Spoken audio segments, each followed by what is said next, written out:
meeting of the February 12th, 2025 meeting of the Municipal Code Enforcement Board is called to order. Please stand for the Pledge of Allegiance. I pledge allegiance to the flag of the United States of America and to the republic for which it stands, one nation, under God, indivisible, with liberty and justice for all.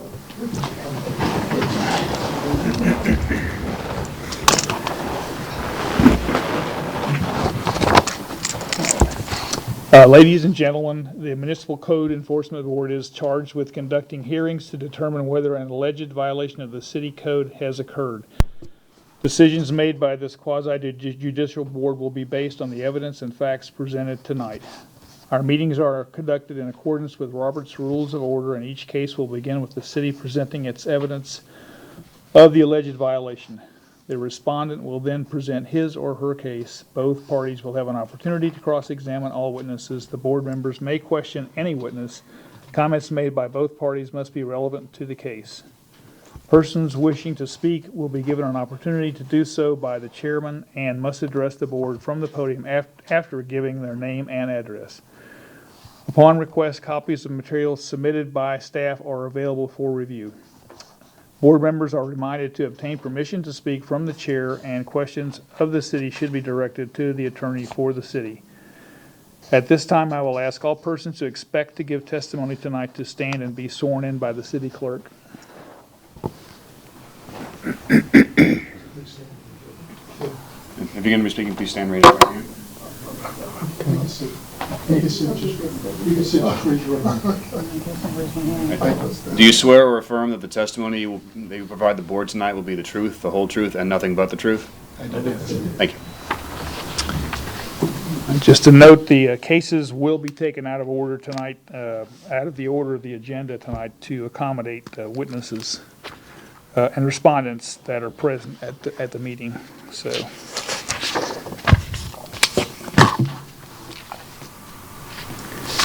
All right, next section.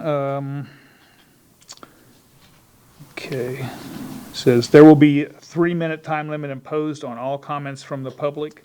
Appropriate address when appearing before the board is appreciated. Cell phones, please turn off during the meeting. So we're going to do ex parte communications. At this time, I would like the board members ask the board members if they have had any ex parte communication regarding any matters coming before the Code Enforcement Board this evening. If you've had verbal communications, please disclose the sum and substance of the communications, when and where the communications occurred, and with whom it occurred.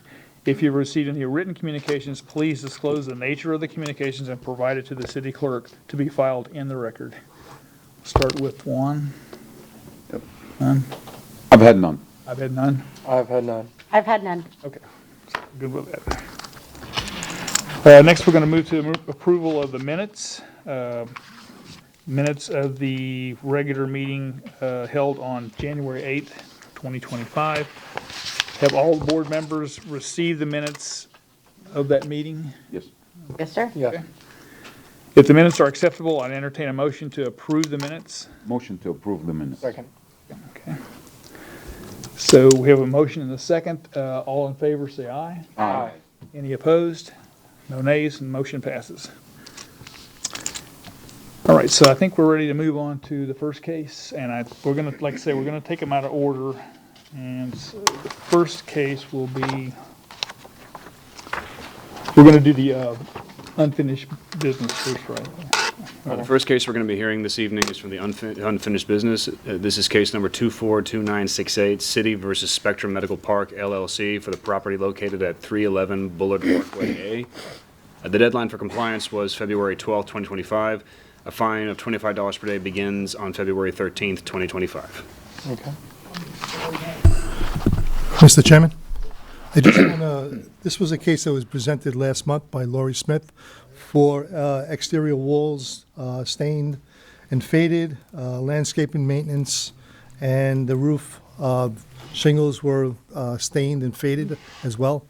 The respondent here this evening, I believe, to ask for an extension Okay, and an update for the have have there been any changes, any improvements? We have noticed some slight changes. but we feel as though that it's not in compliance yet.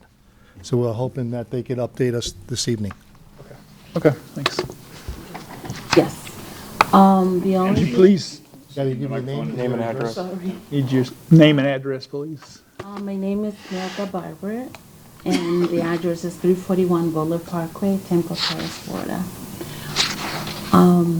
We have had work done. We had the trees trimmed again. We also had, the roof was just completed last weekend, and the painting has started. It started last weekend because we weren't unable to do it until the roof was done because they use heavy chemicals. So mulch was applied. So far, right now, it's the painting of the two buildings that has been started. So we are asking for an extension, at least 2 to 3 weeks to complete it. We found someone within the budget that's painting, so it's taking a little longer than, when you hire a larger company. Okay, so there's no permits required for any of this work? That's correct, no permits required. Okay, and they have The city has no problem for a 30-day extension. Okay, all right, that was my next question, so, I have a question. okay. So you think by March 12th, 2025, you'll be done? That's correct. So, anybody else have any questions? All right, well, thank you, so I think we'll just have to entertain a motion to, I'm happy to make a motion to extend this to March 12th, 2025. Seems like you guys have done enough work, so. I'll second that. any other further comments or discussion? All right, then we'll take a vote. All in favor of extending this to another 30 days, say aye. Aye. Aye. Any opposed? No nays? All right, motion passes. So you have another 30 days to get the painting work done, completed. So do you have any questions for me or the board? Have any questions? They're giving us 30 days to go. You might want to remind them if it's not in compliance by March 12th, Oh. they need to come back to the board again to ask for an additional extension. Yep. So, yeah, if the work's not, everybody said, if the work's not completed by the next meeting, then please come back and give us an explanation, and then we'll have to have another, it's possible we could give you another extension, no guarantees, but at least come back and let us know what status is, okay? Thank you. Yeah, the only thing that will slow it will be rain, so we hope we don't have rain, but we are on it. Thank you so much. Thank you. All right, thank you. Thank you. All right, I think we're ready to move on to the next unfinished business. Yes, next case we'll be hearing is case number 24-3477, City versus Hilvano Nava for the property located at 203 Redwood Avenue. The deadline for compliance was February 12, 2025. A fine of $25 per day begins on February 13th, 2025. Mr. Chairman, this case was a shed permit case that was presented by Mr. Allen. The gentleman, the respondent, came last month to request additional time because he did not obtain the permit in time. And I believe he has an update this evening for me as far as the status of the permit. And the permit was for, A shed that was Shed. installed in the rear yard. okay. Go ahead, sir. Hi, my name is Silvano Nava. I live at 203 Redwood Avenue. I called yesterday because I knew that the meeting was coming soon, but I didn't know the day. I did not receive the letter informing me as I usually do. When I called yesterday, I couldn't get a hold of permitting, so I went ahead and called code enforcement, and I let them know. I spoke to you, okay, awesome. After I spoke with him, I still did not have a resolution on my permit. And that's about four to 5 months now that we're at this. This morning I got a call from one of the people in permitting, and she said that there was no information at all on my permitting. And I said, well, I brought all the information, I brought you everything that you asked for, and I have the receipt. So she asked me to come down, I came down here with the receipt for the day that they had everything on their hands. And she said, okay, so she started from there. Anyway, she worked it out until we finally figured out Alan had the paperwork on his desk, and it never got put into the system. So everything, I spoke with Alan, he came out to my house today, checked everything out, and as far as he said, I will be getting the permit.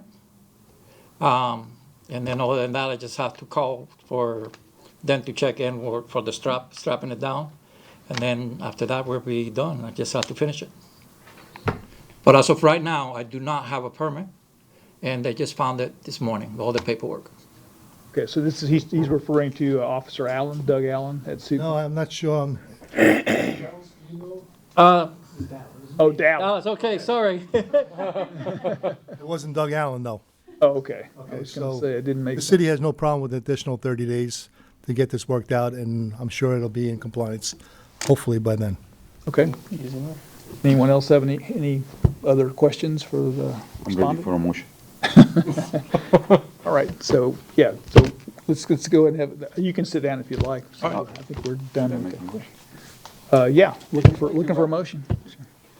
In case number 243477, I move that the city extend the deadline till March 12, 2025. Have a motion, is there a second? Second. All right, any further discussion? All right, so, all in favor of the motion, say aye. Aye. If you're opposed, say nay. No nays, the motion passes, so you're. Thank you, guys. Yeah, you got the 30 days more, so. Guys, have a good day. Next case? Before I do, just real quick, because we have a number of irreparable, irreversible cases this evening, if everyone could check the language that we have in your folders for motions, make sure that it has the irreparable, irreversible violation language. No. Okay. If that is the case, then I'm going to hand out this information right now with that language installed. Okay. Thank you. Thank you. Oh. Is that it? Yes. Is it? Thank you. Okay.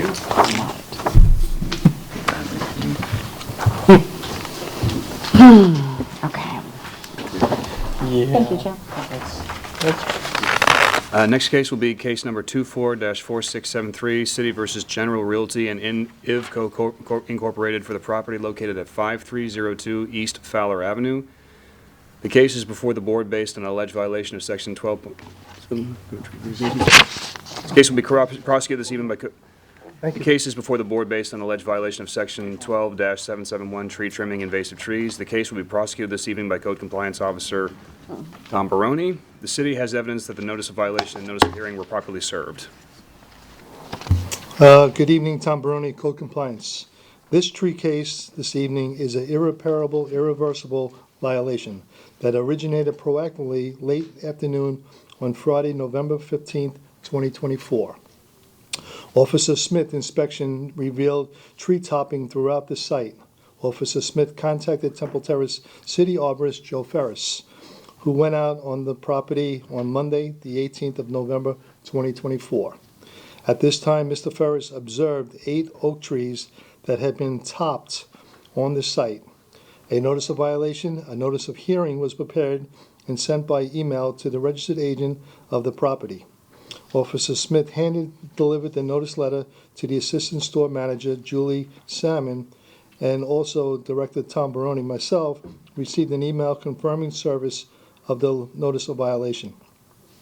At this time, I'd like to submit photographic evidence of the violation taken by me on November 18, 2024. At this time, I'd like to submit. Please submit.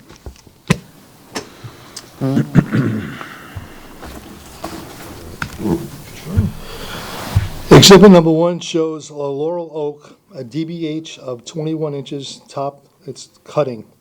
Exhibit number 2 shows a second live oak, DBH 18-inch, 24-inch top cutting, tree topping. Exhibit number 3 shows a cluster of 4 live oaks, DBH 18, 15, 18, 16-inch topping. Exhibit number 4 shows 2 live oaks, DBH 7-inch, 14-inch. It was also topped. Exhibit number 5 shows a live oak, DBH I believe it's 8 inches topped on the north parking lot. Exhibit number 6 shows a live oak DBH 24 inches on the north parking lot. Exhibit number 7 shows a live oak DBH 10-inch topped cutting on the north parking lot. So I'm going to, you have the pictures up there, I'm going to show you what a tree looks like when it's topped. So Doug, can you bring up those tree toppings? So let's see out of that. Just to show you what, there you go. Escape out of that. Go back up here.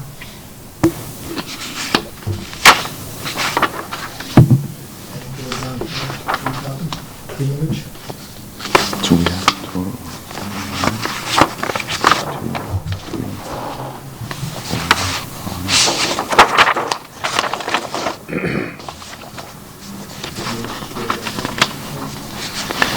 That's what a full canopy tree looks like. And can you roll it down? Use the down arrow.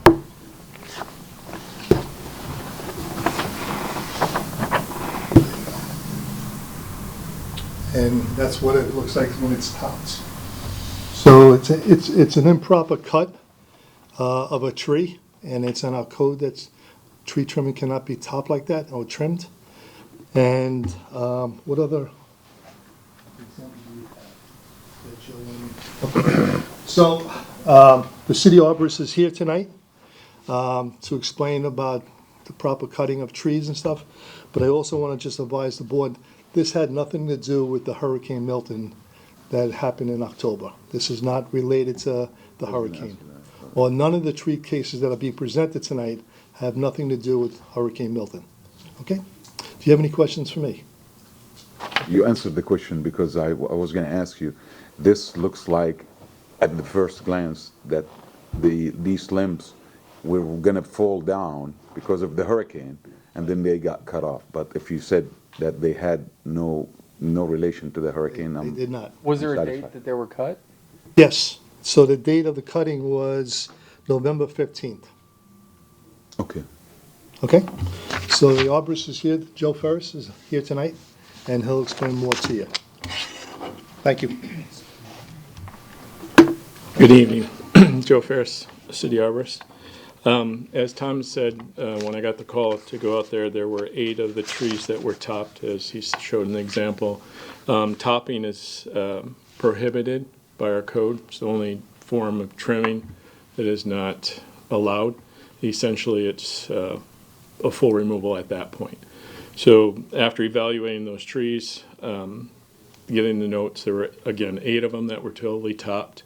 I had reached out and spoke with the property manager, had conversations of how to rectify this in terms of mitigation.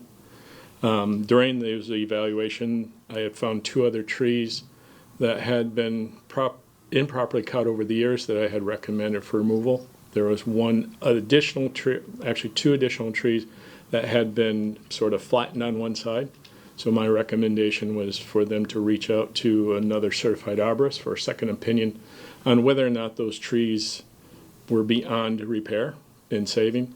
After that, they evaluated the one that definitely needed to come down, so that was also removed. But the number for the violation today is the 8. I presented the property owner and manager's recommendation for mitigation based on the trees that came down. One of the options, per our code, replacement trees have to be a minimum of 3-inch caliper. So one of their options was to reduce the number of trees that would have to be planted by upsizing trees. So if they went to a 6-inch caliper, they could reduce, so every tree that was 6 inches in caliper was equivalent to 2 3-inch trees. So they ultimately end up planting 11 new sky climber live oaks at that 6-inch, which is equivalent to the 22 that I was looking for mitigation. They were more than willing to do everything it would take to rectify this as far as mitigation. They got the other trees out, planted these, made sure irrigation is going to them.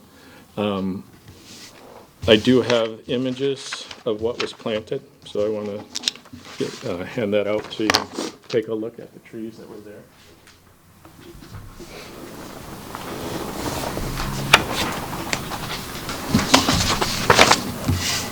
Essentially, Sorry, and the landscape plan also that they resubmitted, so we have on record that as-built. Basically, plan shows the trees that were removed and then the new ones that were planted. Again, they've been more than willing to do anything we were looking for to rectify this situation.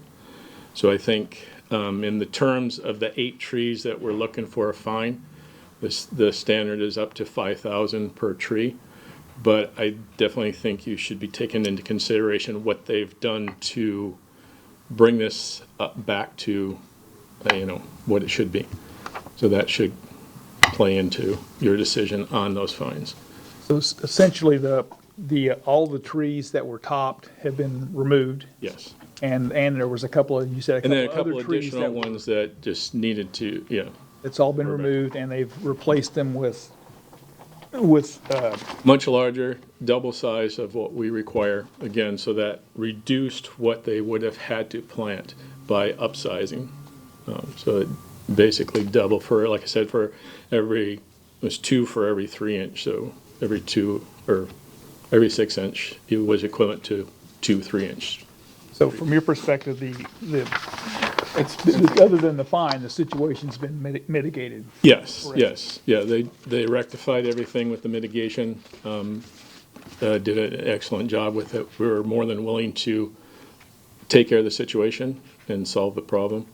We're very willing to work with the city on anything that we ask for, so. Yeah, Vice Chair. Just out of curiosity, how long will it take these 6-inch calipers that you said they replaced them all? Okay, how long will it take them to reach the maturity that their predecessors? It's gonna take some time. I mean, live oaks aren't a very Yeah. fast-growing tree, but when you see the size of those, they're probably 12, 15 feet tall, roughly, and pretty good-sized caliper on them. So it's not small trees that went in, they're decent-sized trees to start with. What could have been done in place of that, in place of topping? What could have been done to trim them to where they're safe for the buildings and people and all that? It depends. I mean, the proper cut wouldn't have been to remove everything. Right. It would have been more selective pruning for their intent was for any future hurricanes. I mean, all of this happened after all the storms had Right. passed. So there are other forms of trimming the tree in the proper way without topping the whole thing. Once you top a tree like that, you basically, and the only time you would do that is if you're removing the tree altogether. So, Is there something they could do ahead of time? yeah, the proper normal trimming, lifting canopy, any dead weight that's in there, or dead wood that's in the tree, Okay. that type of stuff. Yeah. Yeah, go ahead. First, what's the percentage of topping, or, I mean, not topping, cutting the tree, if they're gonna prune it, and what's the percentage? The percentage that before they would have done? Before, yeah. It just depends on the canopy of the tree. I mean, you don't really want to do probably more than a third of that canopy at any one time. So they gotta keep in mind. I mean, doing what was done will stress the tree out. That puts the tree in total I stress. think the landscapers know that. I don't know, because I'm not sure who they hired. Clearly, I believe, were hired to do trimming for hurricanes. This is not that. So my guess, and this is just a guess, they don't have an idea what they were, or understand the proper cutting. We have 8 to look at, and what did you say the number per tree? Up to 5,000 per tree? Do we know how much they spend on? That I don't, but again, I want to stress how much they've been willing to come into compliance to rectify that situation and get the trees back on there that should be there, because they were part of that development originally.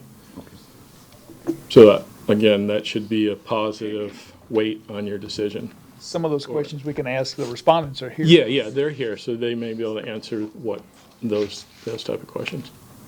Any other questions for the arborist? Thank you. Thanks, Joe. Thanks.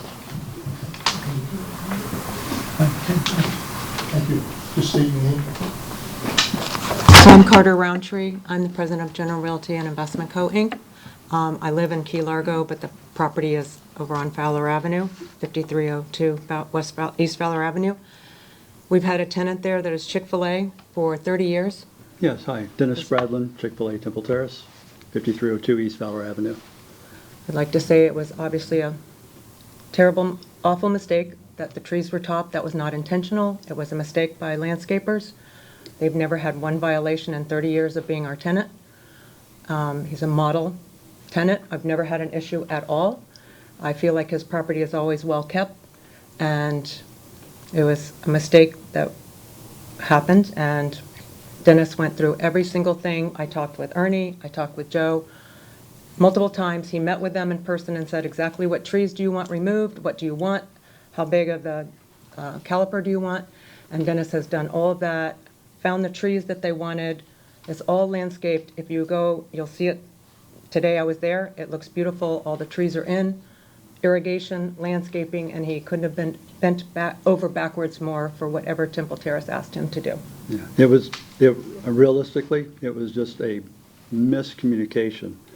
And unfortunately, they did butcher them. There's no disagreement there. But it was all just due to a miscommunication between actually my general manager and the tree person on that part of it. Because it was a cleanup after the hurricane.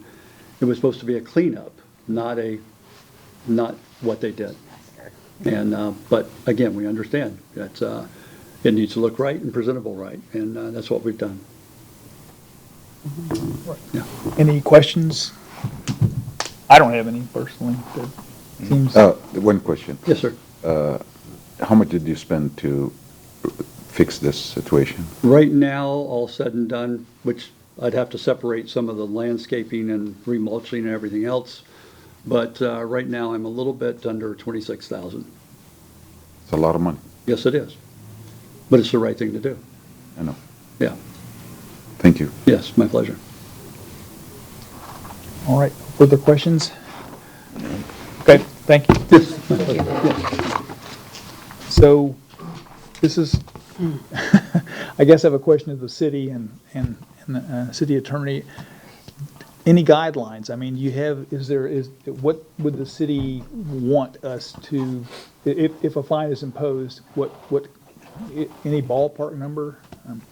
Not really a ballpark, we're gonna leave that to y'all, but remember, those three things you need to consider: the gravity of the violation, actions taken by the violator to correct the violation, which there's been testimony they did a lot there, and then of course any previous violations by the violator. So it's up to $5,000 per tree, but we really want you to factor in all those, everything that was done. Your questions that were asked, I think, were on point, and just come up with a determination per tree, or each tree is a violation. So It's just it's a very gray area for me anyway. Personally, I just it's like almost a dartboard number. I mean, I don't really know. Well, let's. What have we? Yeah, the Okay. discussion is for after a motion, right? Like, Yeah, can. All right. All right. So I have a little discussion. well, let's do They did not do anything. well, let's do the motion. Let's do the motion first. Do the motion? Motion first, and then we'll go. And Who then, wants to do the motion? I'll take the motion. Take the motion. In case number 244673, I move the city is proven by a greater weight of the evidence the following violations of the City of Temple Terrace Code on the property located at 5302 East Fowler Avenue, applicable code sections 12-771. This motion is based on the sworn testimony this board has received from the code enforcement officer, along with any other evidence, including photos, affidavits, and the notice of violation, all of which received and entered as part of the record of this hearing. I further move the violation is irreparable and irreversible, as defined by City Code Section 1-63. Therefore, I move the fine of $250 be imposed for each, can I say $250 total? as opposed to each violation. I think we have to look at it by the violation, 8 violations. So $250 total. I don't want to say per tree. So $250 total, not to exceed $5,000 per violation. How about $25 per tree? $25 per tree, per violation. All right, we have a motion, do we have a I second? second. Okay, all right. Now we can get to the discussion part, okay. Yes. I just want to say I like how much work they've done after the fact. They've communicated, they've done a lot. I don't want to leave it at 0 personally, but at the same time, they've done a ton, and I respect that. And that's a lot. So, I mean, I was more up for 0, but 25 per tree, I think is fair, you know? I agree with you in that motion. All right. It'd be a different conversation if I we have weren't so nothing- eager to no- rectify Nothing it. wrong with that. They spend a lot of money, they did. and that's one of good attractions in Temple Terrace, so we want to take care of that. That's true. That's true. I was at the property My today. kids- It looks myself, very lovely, forever, so, clean. you know. Absolutely. Is that all right to say? It's my favorite, one of my favorites. Well, I you know. said that, I just need to Don't flick you out. sure that you can be a fair and impartial decision I'm maker a and fair. just base your decision on the evidence that's here and I not did any not even know prior about this experience. case, so, you know. I think my kids eat there twice a week. Yeah, All right. Okay. but that was not intentional, so that's the main thing, you know. Well, It was correct. not intentional, it was miscommunication, and it's after a hurricane too. So, you know, even probably the landscaper did not know what they're doing, so, you know. And Oh, go ahead. I was going to say, regardless of whether or not it was intentional, what matters is that on the back end, they took sufficient steps to rectify the error, and that's I redeeming quality. They probably spent over close to $30,000, so. Which I that's- didn't want to leave it at 0 to start, but at the same time, I respect everything they've done. And they've been very forthcoming, they've been communicative, they've taken many steps Yes. to get this done. So That's the main thing. I wanted to get to discussion, so I had to throw a number out. So we can. Actually, I like the number you threw out. There we go. So, Ready to vote, are sir? we ready to vote? Yes, sir. All in favor of the motion, say aye. Aye. Opposed, say nay. No nays. So, motion passes. So, I think the total fine would be $250, correct? Okay. No, it should only be 8. 8 times 200. 25, right? We'll do 25 per tree. Yeah, that's Right. each tree is its own Okay. violation, so Yeah. 25 times 8 is 200. Oh, okay, well, you said 250, that's why it was. Oh, yeah, okay, well, I didn't say anything. 25 per tree. 25 per tree. There we go. Total of 200. Unique territory. All right.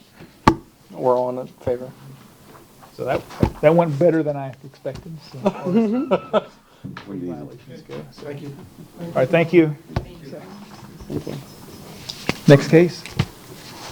Next case is case number 24-4597, City versus Matthew W. and Kelly J. Godwin for the property located at 8608 Beverly Drive.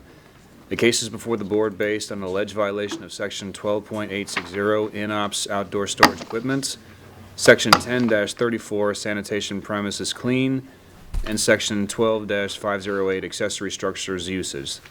The case will be prosecuted this evening by Code Compliance Officer Steve Valle. City has evidence that the notice of violation and notice of hearing were properly served. Good evening, Mr. Vice Chairman and board members. Stephen Valley, Code Compliance Officer. This case originated by Fire Chief Michael Hagewood and Director Tom Baroni on October 15th, 2024. After being notified of a fire in the rear yard, which caused the fire department to be dispatched. Their inspection noted a large number of miscellaneous materials, supplies, appliances, and trash debris accumulated throughout the front, the side, and rear yard, as well as a utility trailer unscreened from view in the front yard, as well as 2 storage structures that do not adhere to the city's proper setback requirements, and an outdoor storage refrigerator. Due to the severity of the violations, a notice of violation was prepared. I hand-delivered the notice to Wayne Souther on October 16th, 2024. I was contacted by property owner of record Matthew Godwin on October 28th, 2024, and he explained that his brother Wayne Souther resides at the residence. Mr. Godwin asked if I could communicate with Mr. Souther on bringing the violations into compliance. Contact was made with Mr. Souther at the residence. Based on the removal of the trailer and a notable amount of debris removed, an extension was granted. My reinspection on January 24th, 2025 noted the removal of a shed and some debris accumulation, but the refrigerator storage unit, a shed, and a large amount of miscellaneous materials, supplies, appliances, and trash debris continue to be accumulated throughout the front, side, and rear yard. I would like to submit photo evidence taken by me on January 24th, 2025. Exhibit 1 and 2 show miscellaneous materials and debris throughout the rear yards. Exhibit number 3 shows a shed that has been partially taken down with a large number of items still inside. The site is not in compliance, and I am seeking a ruling. You may submit. Please. So were any of the violations in compliance, or, because I think there's what, Yes. 3 here. The trailer came within compliance, it was removed. And Which one is, that's the 860 860? outdoor. yes, no, the trailer, yeah, That one's in compliance. utility trailer. No, accessory structures uses is 508, the last one. Oh, So 2 of them are out of compliance and 1 of them is in compliance? Correct. I have, Let me just clarify something. The trailer was not brought to, that was in compliance prior to the notice of hearing was prepared. Okay. So the 3 violations are not the trailer itself, Gotcha. or Yes. the outdoor storage of equipment, accessory structures, and debris accumulations. There's 3 separate violations. so they're all still. All still out of compliance? Yes. Okay, got you. The trailer came in compliance prior Yes. to the notice. Okay, okay. Okay, all right. Officer Stephen. Yes. Is this visible from the street? Actually, no, we were actually able to get back there because of the fire. What happened was they had a fire and the fire department was dispatched, and Chief Higwood and Director Baroni were called onto the site, and they were able to get in the rear of the yard and see what these violations. Was everybody safe? Like, nobody hurt? Yes, Okay, Nobody was hurt. no one was hurt. that's good. Yes. Okay. Any other questions for code compliance officer? Has there been any change since? So I have seen him out there throughout my patrols. Yes, just this morning, I went by, he allowed me to go into the rear yard, and I was able to see that he had removed the other storage shed that was back there, but all the debris that was in it, it's still accumulated throughout the entire yard. So he's here, and as well, Mr. Souther's here, as well as his brother and sister. So are these pictures an accurate representation of kind of what the condition is Yes, right now? yes. Any other questions? Okay, all right. Thank you, and we're ready for the respondents. Respondent. I am Wayne Souther, 8608 Beverly Drive. I've lived here about 50 years, and I've accumulated quite a bit of stuff. I had 3 sheds, pretty big sheds that were completely full from front to back, and tore 2 of the sheds down, and I do have the cooler that is emptied out. There's nothing in it, and I'm taking that one down now. And I'm just trying to find somewhere to put all the stuff I've got. I've got tools and right now I have thousands of dollars worth of tools sitting out in weather because I have to take every shed down on my property. So I'm working on it. I'm doing the best I can with it. I've been working on it daily, day and night, and I'm trying to get there. It's just overwhelming, all the stuff that I have. You know, and like I said, every shed had to be tore down, and they were all completely full, and so that's where I'm at right now. So do you still feel like there's a fire hazard as far as, Well, I've already taken probably 10 truckloads out and got rid of it, but a lot of the stuff that I have like table saws, chop saws, pressure washers, just tools that I use for my work, is all over the yard. It's everywhere. Could it be a fire hazard? Possibly, yes. But I had a fire pit at my house, and I no longer am burning fires there since we had a fire that caught some of my extension cords on fire and caught the fence on fire. But I had the fire put out, regardless, I had the fire put out before the fire department got there, but it was, yeah, it was a mess. So how long do you think, yeah, no, that's a question, that's a question. Well, I'll let you ask the question. How long do you think you can clean up this yard? Well, I'd like to, if I could get 30 days, because I do have to still work and pay the bills, and I'm the only one doing it. I'm doing it by myself. So if I could get 30 days, I believe I could have it taken care of. Like I said, I only have one more shed to take down, and that's all. It's completely empty. Everything's emptied out of it. I just got to take it in. It's a walk-in cooler that I put and made a shed out of it. It's a freezer, walk-in freezer, and that's what I'm taking down now, and that's the last one I have to take down, and just try to find somewhere to put all my stuff. I'm not sure if I'm going to get a storage shed or if I could get with the city and find out what I can build, because it was what I built was up against the property line. I mean, I've had them there for years and years. So I just need to find out what I can do legally to where I can keep my stuff, you know, and have somewhere to put it. In the past, I think you found some people that can maybe help him. And I don't know if I can't recall exactly, but some people refuse the help, and some people will take it. Yeah, like the Boy Scouts. Volunteer groups that we get, sir, are really for overgrown vegetation, overgrown grass, financial hardships, senior citizens.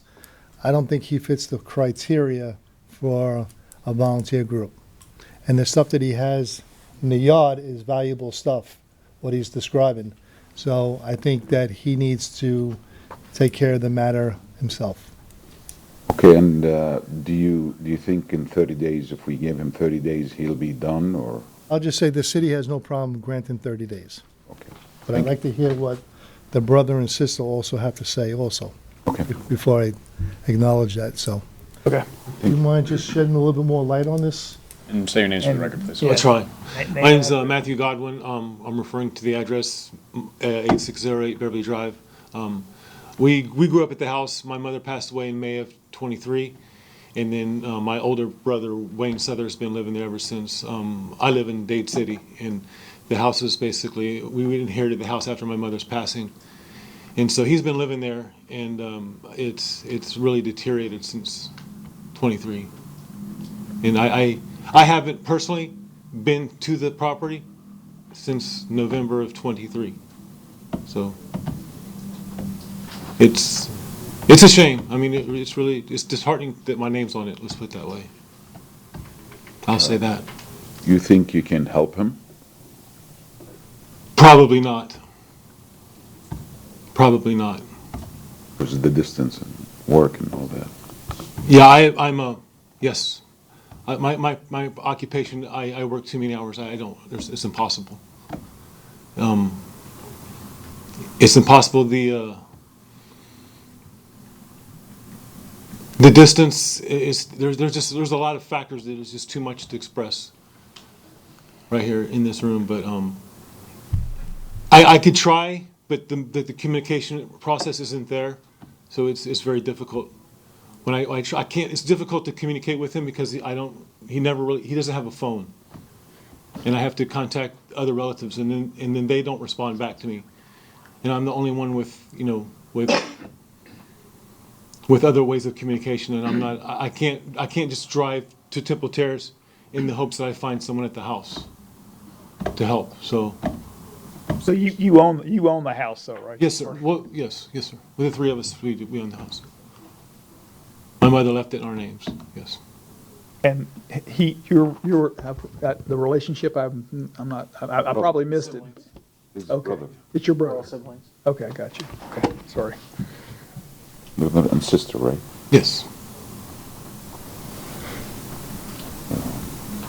So it's a very difficult situation, and I don't really have an answer for you, honestly. I mean, this should have been done a long time ago. We've tried to speak with him regardless, but there's always something. There's always something, something there that can't ever seem to get it accomplished. The city would be concerned for his safety too, on that, and as Tom mentioned, he's got valuable stuff according to what he's mentioning. So, uh, Lots of construction equipment. Well, after the fire, is the house safe? Yes, the fire that he's referring to is a fire pit out in the backyard. Oh, okay. That's what he's referring to. The structure secure, he can store things inside the house if necessary. Yes. Okay. I assume. Okay. I just want to make sure it's not like a place where it's unsafe for people to live or. No, it's not unsafe. Okay. And Tom, have you had any complaints from citizen complaints, of neighbor complaints of the property? I had one complaint. I'd rather not elaborate, but I just had one complaint. The day of the fire, just so you know, there's another case that's going to be presented tonight for the same location. They didn't have utilities, so they had no water, no sewer, or no garbage account. So I'm thinking if they had a water account, they may have been able to extinguish that fire that was in the rear yard. And due to not having the water account or water, they weren't able to extinguish it. Okay. All right. Any But the city has no problem granting 30 days. I believe this is the first time they're here in front of the code board. I have no problem granting 30 days. Yeah, you don't consider that the fire hazard isn't, it sounds like it was a fire pit, so. One-off. It's a fire pit. Yeah, it's not, there's And not the fence really. caught on fire, but the structure itself is okay. Okay. But there's no like pools or anything No that. pool. Okay. Yeah, there's no flammable materials there that could spontaneously catch on fire or whatever. I'm not aware of any. I was there with Chief Hegwood that day. We didn't see anything flammable. Okay, all right. I wanted to ask the one who lives there. And again, I know the 30 days, but do you have a job? Yes, sir. I work for myself and do odd construction jobs, but I haven't been working in the past week and a half. I've just been steadily staying there, just trying to get this stuff right. Yeah, I haven't worked at all for about a week and a half now, which I need to work because I still have to pay the bills. But I can get it done in 30 days. Okay. That's fair. Thank you. That's fair. And just to add, I was having a problem with the water because after my mother had passed, I took my name. To that case. Yeah, that's the next, that'll be the next. That'll be a different. Oh, okay. All right, so, any further questions for the? Yeah, you can have a seat. Yeah. All right, so there aren't any further questions for anybody? To the homeowner, would you remind me? There all are. Well, the gentleman in the black, what's your action plan again to remedy this in 30 days? I just, Yeah, just so they can. Shed down that I have, and it's just to find somewhere where I can put all my stuff that I have, all my tools and everything. I would like to build something there to put something on, but I'm not sure. We're going to be selling the house, so I might just take everything somewhere else, all my tools that's worth money. I try to keep them close by me because there is a lot of money there, and I don't want to lose my stuff. But I just got to find a place to put my tools and stuff. Is the main thing. That's pretty much all that's left is tools. And there is some trash still there that I'm getting out of the sheds when I'm going through the boxes and taking everything that I'm going to keep, and the rest of the stuff I've been just throwing away and taking to the scrapyard. It was overwhelming how much stuff I had. It really was. It was totally overwhelming. But I can be in compliance within 30 days. I can get it right. Right. Anything else? Any other questions? Okay, all right. Thanks. You can be seated again. So, all right. So now I'm just looking for a finding. I'll do it. Okay. In case number 244597, I move that the city has proven by the greater weight of the evidence, the following violations of the City of Temple Terrace City Code exist on the property located at 8608 Beverly Drive, with the applicable code violation, section 12-8 860 and Section 1034 and Section 12508. This motion is based on the sworn testimony this board has received from the code enforcement officer and along with any other evidence, including photos, affidavit, and the notice of violation, of which received and entered as part of the record of this hearing. I further move that the said violation be corrected on or before March 12, 2025. If the respondent does not comply with this order on or before the day, they are ordered to pay a fine for each and every day the violation continue past the date set for compliance upon the considering the following factors: the gravity of the violation, any actions taken by the violator to correct the violation, any previous violations committed by the violator. I move that the fine be $50 per day. We have a motion, we have a second. I'll second. Any further discussion on this particular? So no extension then, where we're having a Well, finding? He gets to 30 days. He gets to Okay. 30 days, and there's three different violations. So 50 is kind of light because normally we do 25 per. Per. Yeah, that is, So that he's- is fair. You are he's- correct. I tried to be fair for him, and hopefully he'll work hard. Well, and there's family involved, and understand all of that. So I think 30 days is reasonable too, because I think in this case, I think we want to be on top of this and monitor. And he insisted he should be done progress. in 30 days, so, Right. Okay. And I give him the good faith. All right, we ready to vote? Yes, sir. All right, all in favor, say aye. Aye. Any opposed, nay? No nays, the motion passes. So just so you understand, it's a $50 a day fine, but it won't go into effect until 30 days from now, from today, or in March 2nd, March 12th, excuse me. So you have 30 days to get this problem resolved. If you are unable to get the problem fixed before the next meeting, you're welcome to come back up here and give us a status and tell us why you weren't able to complete removing just getting the items taken care of. So there's no guarantee that we'll approve it, but you can come back up and ask and just ask for another extension.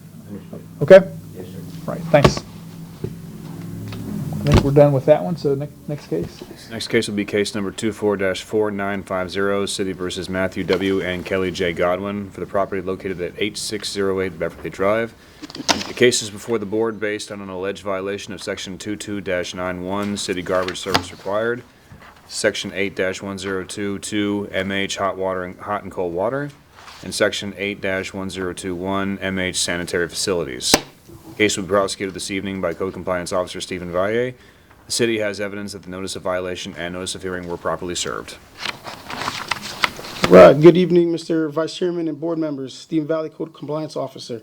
This case this evening originated by Director Tom Baroni on December 31st, 2024, when he advised me that the structure was occupied without required water, sewer, and garbage accounts, as well as 2 inoperative vehicles that have no tags in the front yard. Based on the case history of this property, a notice of violation was generated with the date of January 24th, 2025. I posted the notice letter at the front gate and requested copies to be sent out certified and first-class mail. I also requested a copy to be posted at the electronic board at City Hall for the 10-day requirement. My inspection on January 24th, 2025 noted that the vehicles have been removed off the property, but the utility accounts were still showing delinquent. I would like to submit photographic evidence taken by me on December 31st, 2024. Exhibit 1 shows the posting of the notice of violation. Also, as of February 3rd, 2025, the utility account has been activated. Therefore, I would like to submit an affidavit of compliance for the utility account. Which one is the utility account? That's the, Excuse me? All three of them. All three of them. all three of them? Okay. Oh, okay. Water, sewer, and Okay. All right. Boom. Okay, boom. All right. Awesome. Well, I like that. Yeah, please submit.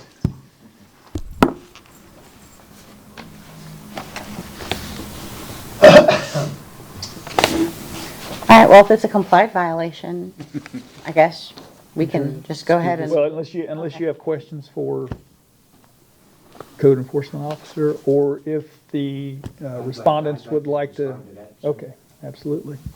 Okay. It's the same property, right? Right, exactly. The water and stuff got turned off, and I signed my name off the house to my brother and sister for for other reasons. But when I took my name off the house, I went to the city. The city would not turn on the water and the water and the sewage. So the man that lives behind me, his house is empty. I hooked his water up to my water, and I've been paying that bill ever since. I didn't get sewage because, garbage because it was at my address. And I ran a pipe from his place to my place, which I was paying for it through the city. The account, I believe, is still open. I still have that account open, but he needs to close that. But the city wouldn't give me water because my name was not on the paperwork anymore, and I didn't have a lease. And the city said, we can't turn it on for you. That's how that happened. So finally I got that straight, but I have had sewage, I have had water, I've had that the whole time. It's just I had it through the property next door to me because the city wouldn't turn it on. Okay. But everything is on now and Yes, it's been on, yes. okay. Okay. easy enough. All right, well, thank you. Thanks for your explanation. So this is in compliance. The three violations in compliance. Yeah, all three are in compliance. So we're looking for a finding? All right. Yeah, okay. All right, in case number 24-4950, I move that the city has proven by a greater weight of the evidence the following violations of the City of Temple Terrace Code did exist on the property located at 8608 Beverly Drive. Section 22-91, Section 8-1022, and Section 8-102, subsection 1. This motion is based on the sworn testimony this board has received from code enforcement, along with any other evidence, including photos, affidavits, and the notice of violation, all of which is received and entered as part of the record of this hearing. I further move that there be no fine imposed because the violations were brought into compliance prior to the date of this hearing. We have a motion. Can I get a second? Second. Okay, any further discussion on this? So, all in favor, say aye. Aye. Opposed, nay? No nays? Motion passes. So, Thank you. yeah, sure. I'll get it taken care of. All right, thanks. Next case? Next case is case number 24-4789, City versus Temple Terrace Village Incorporated for the property located at 10910 North 56th Street. The case is before the board based on an alleged violation of Section 12-768A1, tree unlawful removal. The case will be prosecuted this evening by Code Enforcement Officer Tom Baroni. The city has evidence that the notice of violation and notice of hearing were properly served. Good evening, Tom Baroni, Code Compliance. This is 478, just so I'm. 4789. Okay, right. This tree case this evening is an irreversible, irreparable violation that originated by Temple Terrace arborist Joe Ferris on December 11th, 2024, when he observed an unauthorized oak tree removal at the shopping plaza. City arborist Joe Ferris notified Officer Smith, and I were also present that morning to observe the unauthorized tree removal. Later that morning, Officer Smith prepared a notice of violation and a notice of hearing. The owner of the plaza, Trent Goss, was present at City Hall to see Mr. Ferris about to rectify the violation, at which time I issued him a notice of violation, notice of hearing. At this time, I'd like to submit photographic evidence of the violation taken by Joe Ferris on December 11, 2024. Exhibit number 1 shows the topping of a 24 dBH oak tree, and exhibit number 2 shows a 30-inch oak tree topped as well. At this time, I'd like to submit. You may submit. I wouldn't want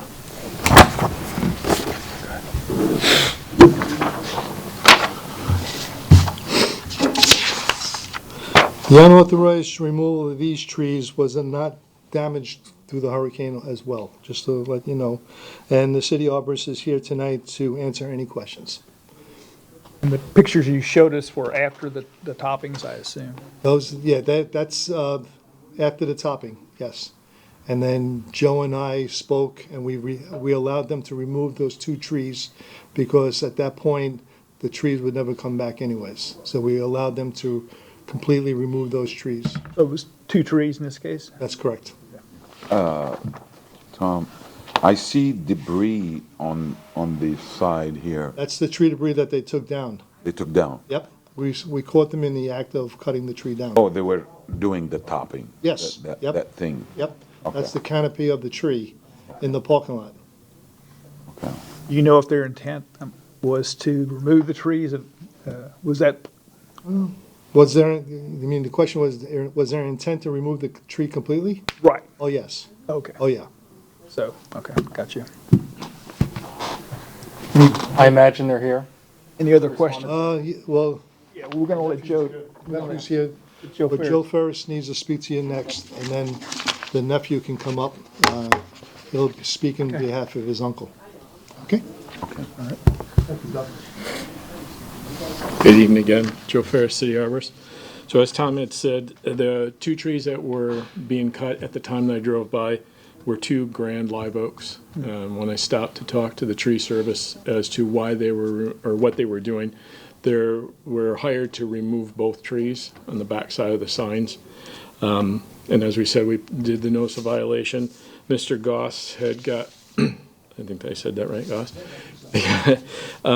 Got in touch with me, came into the office to discuss how he could rectify this situation and mitigate the trees. Looking at the location and what was able to plant and where, he had asked suggestions. I had indicated that little gem magnolias would probably be the most appropriate in this situation. Based on those 2 trees, I had determined about 18 trees as mitigation. But in the same case as the one earlier, if they upsized the container size for the little gems, that would count as doubles. So it would have been 9 they would have been required to replant. He was more than willing, again, to cooperate, to rectify the situation and do whatever it took to mitigate these trees. Ultimately, he ended up planting 14 little gems along the parking lot between the sidewalk and the parking, as well as replace any shrubs that were either missing or adjusted for the new plantings. So I do have a couple pictures I'd like to submit of what was planted. It's definitely increased the look of the plaza. Oh, yeah. Unfortunately, it ended up that way because of the loss of the trees, but they did an incredible job to mitigate that. Was more than willing to work with us again. So again, for those 2 trees and fines, please take that in consideration. Their willingness to work with the city and rectify, and they did an incredible job. It looks better than it probably did before.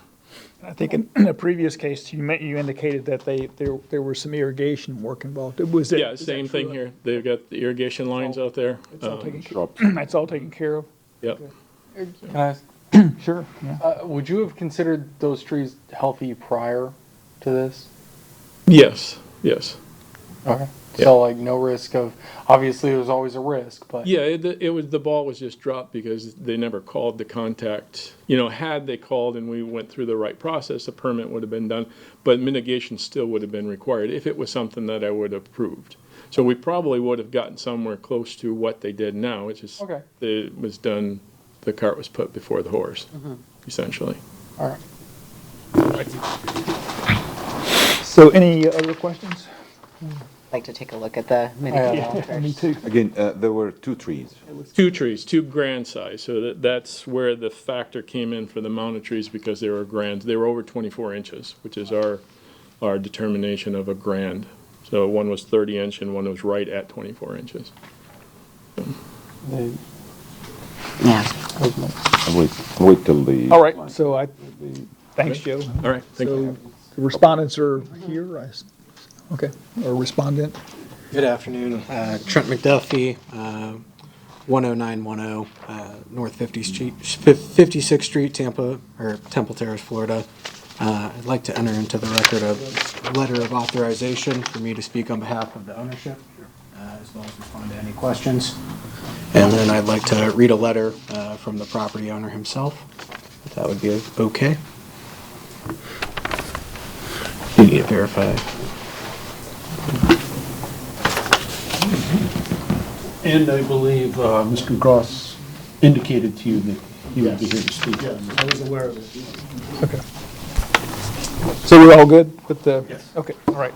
I'm going to read a letter on behalf of Trent Goss that he had written to the City of Temple Terrace and the Code Enforcement Department. I would like to say a few things regarding this case. It was not my intention to circumvent the rules regarding the removal of these two trees. In hindsight, I should have insisted the tree company check with the city prior to their removal. In a moment of haste, I agreed to the removal based off a conversation about their health and leaning from the recent storm. Regardless of these excuses, I take responsibility and like to apologize for the issues it has caused. I have tried to move very quickly with as many replacement trees of the largest size available for the area we have along 56th Street. My hope is that the replacement landscaping is looked at as an improvement through one of the main corridors of the city. I would also like to say, or take a moment to thank the code enforcement team. Everyone I spoke to and met with was very helpful and approachable to work with. As a commercial property owner throughout the state, I appreciate all their efforts to keep our city from falling into disrepair and blight. We have been in the city since 1998 and have seen how far things have come and look forward to its future and being here for another 27 years or longer. Thank you for your time on this matter here tonight. Sincerely, Trent Goss. If you guys would like to go on the record as well. And then I'm willing and able to answer any questions you guys may have. Sure. So, Thank you guys. anybody have any questions? Yeah, do you have any idea how much he spent to correct this situation and comply with what the requirement of the arborist? Yep, it was just shy of $19,000, $18,950. All right, thank you. Okay. Any other questions? All right, thank you. Thank you, guys. Thank you. So, I guess we're ready to take for a finding on this particular. I guess I'll, number two. Oh, okay. In case number 24-4789, I move the city has proven by greater weight of the evidence the following violations of the City of Temple Terrace City Code exist on the property located at 10910 North 56th Street. Applicable violations of 12-78 subsection A, subsection 1. This motion is based on the sworn testimony this board has received from the code enforcement officer, along with any other evidence, including photos, affidavits, and the notice of violation, all of which is received and entered as part of the record of this hearing. I further move that the violation is irreparable and irreversible, as defined by City Code Section 1-63. Therefore, I move that the fine of, I'm just going to say, $250, because we were not given how many trees, $250 be imposed, and that's that. All right, we have a motion. Can we get a second? Second. All right, so we want to start the discussion phase. So he did say there were two trees. But they, in the one photo, there were arrows of numerous trees that were replanted. I don't remember. More than were. Mitigation. Oh, okay. Yeah, they grew. Trees removed. Okay, so if we did 25 per tree before, Right. so it was only two. Yeah. All right, so I will amend that to 25 per tree, so $50. All right. Well, We need a second on. yes, I take back my second on that. Well, my discussion with this, it was complete intent of removal. And, I like everybody, owners of homes, owners of plazas, owners of businesses, to be aware that this is a simple process. As Ferris said, they could have just went ahead and went the right way and not intend to cut it.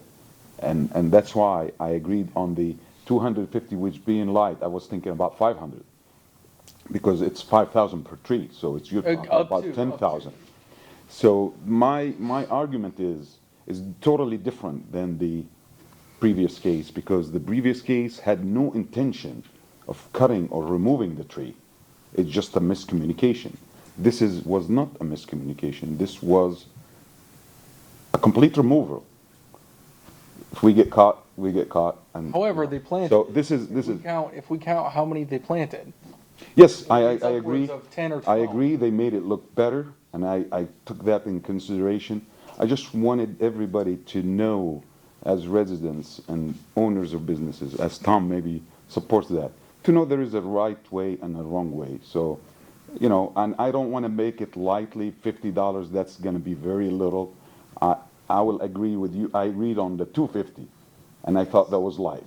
So, I'm honestly okay with either. And if we go back to 25 per tree, if we go to 250 total, I'm okay with either because I want, as you said, people to follow the process. yes. And Temple Terrace has a process. And if you're going to work here, live here, do business here, you should respect that. So I'm okay with 250. I'll second that motion. And I'll second that. Oh, we got 2 seconds. There you Yes. Okay, is that, And I think just I'm sorry, real quick. I completely echo your sentiments, Rod, and I think that if, when we are working with respondents who are very compliant with the city and put the best interest of our community first, we can have an approach that takes into account all of the spending that they did to mitigate the situation. But I do agree that we have to make it pretty clear that there is a protocol, and so I completely, I echo your sentiments. all right. So vote on 250, right? I think so. Does he have to If it's, repeat it as? we don't, if we're following the Roberts Rules of Order, do we need to have another motion and then? I think we should make it clear. Just go ahead and repeat your, I will repeat just that the I, amount and, the whole thing, no, just the amount. 250 flat. And I second. Got a second? Okay. Go ahead. I'll second that. Okay, all right. Okay, all right. So I think we're ready to take a vote on this one? All right, so all in favor, say aye. Aye. Opposed, nay? No nays, all right. So I think we came to a good conclusion here, so. Can we take a 5 minutes break? Certainly, yeah. A motion to have a. So- I'll second Well, that. let's finish the motion, this one, and then. Okay. Did you have any, Did we did do you have any other questions or comments? Clarifying with him, but I think I'm all good. I understand everything as you guys have said.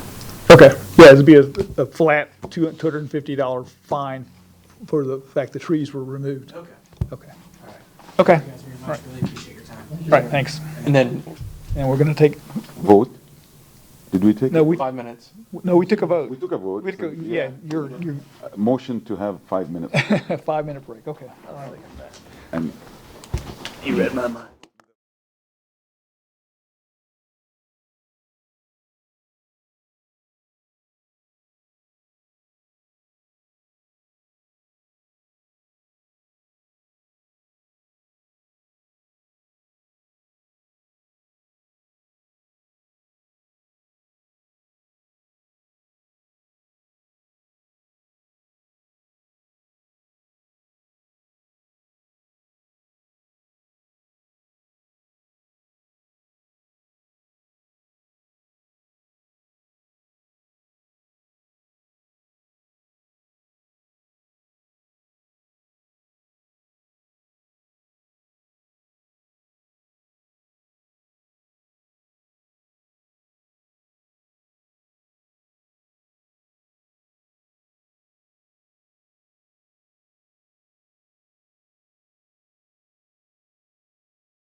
back to business.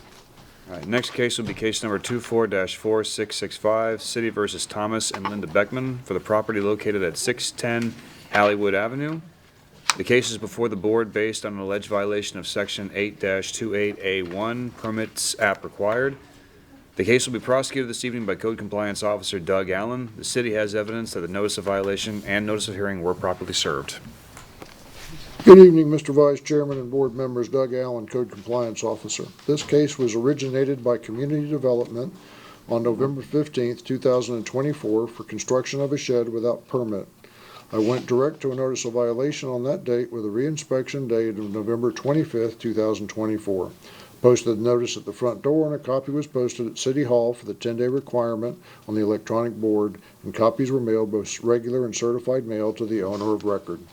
My reinspection on January 30th, 2025 showed no change, so I prepared a notice of hearing and scheduled the case for the February Municipal Code Board meeting. I would like to submit photographic evidence taken by me on November 15th, 2024, and a screenshot of the stop work order, and also a photo taken on February 10th. May submit.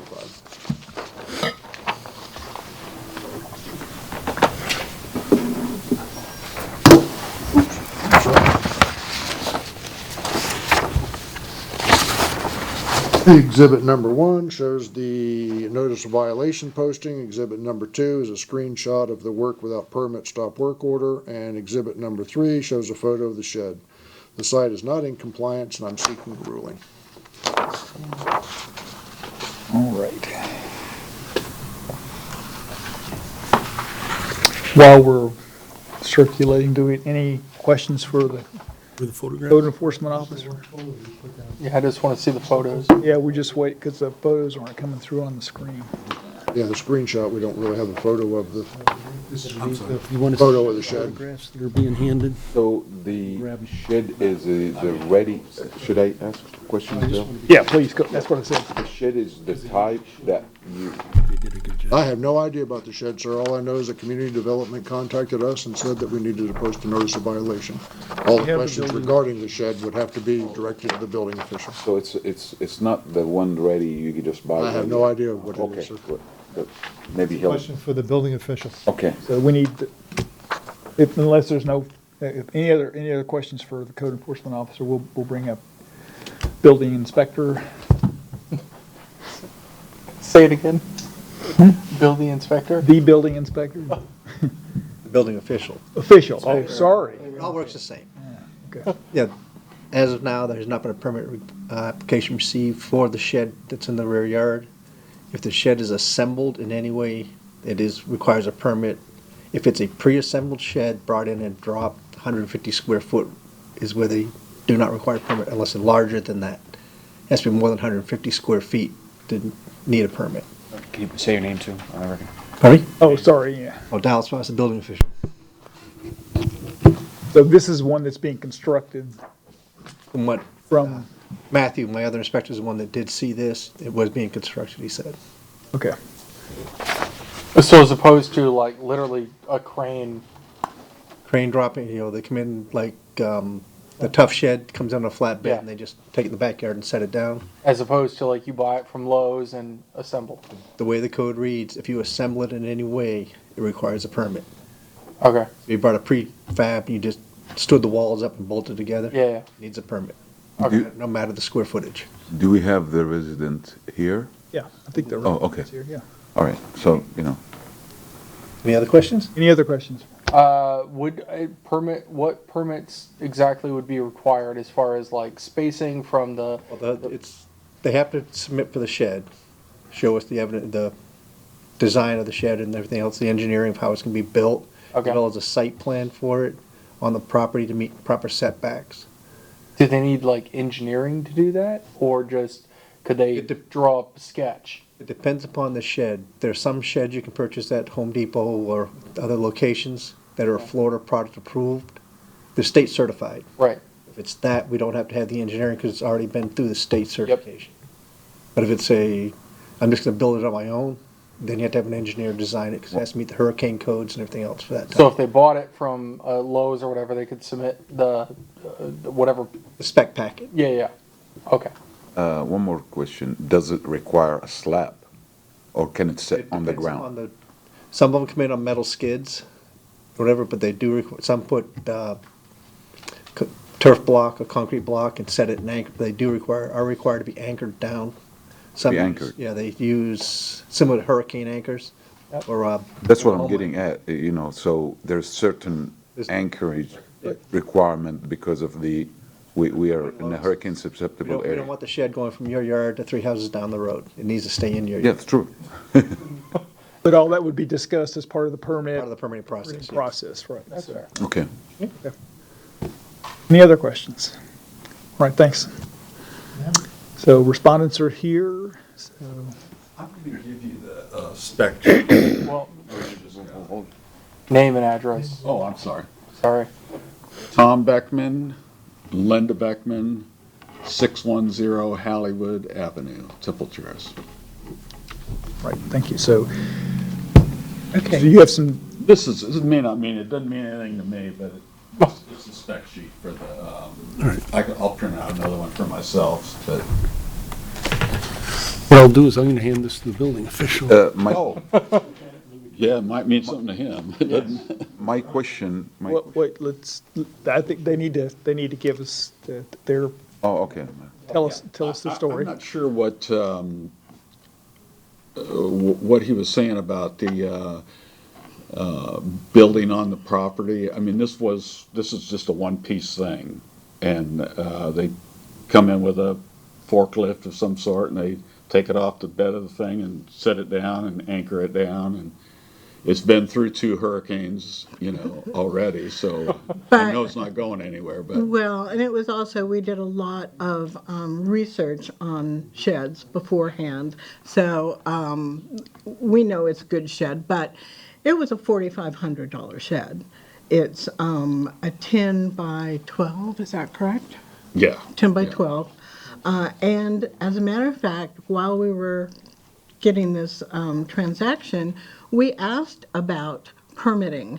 And the man said, oh, where do you live? And we said Temple Terrace. And he said, you don't have to have a permit in Temple Terrace if you have. Well, he said for the size of a shed. For the size, yeah. I just took their word for that, but So they had been there a couple of times. We had a new roof put on in the meantime, so they were out there for that. We had new windows put in. So the city's been out there, and it kind of came out of the blue. I didn't really know what that was all about, but. Well, the thing that I would say is when I looked at the sheet that said the things that we would need to take care of, I actually thought, once we realized that it was too close to the lot line, I thought, I kind of thought that at the same time, but we assumed that they knew what they were doing. So we are good citizens of the community, and we want it to be the way it's supposed to be. So we have no problem at all getting a survey and having it realigned and permitted. However, the one thing that we did have a problem with is apparently there's something that says that it has to be taken down, which that's fine, take all the things down, but then it has to be reassembled. It has to be reassembled and then assembled and then reassembled. So they could look through everyone and see that every bolt is floated. I just don't understand the need to completely reassemble This it. is what someone in permitting told me once, when I got the first notice to stop, work stoppage or whatever. It wasn't really any work being done. That would usually mean that, you're out there building it, which that wasn't the case, but. So I went to find out about the permit, and then that's when they told me, yeah, you got to disassemble it, lay it all out there, and then they'll come and look at that, and then reassemble it to put it in it. It's not something like. It's fewer than 6 months old.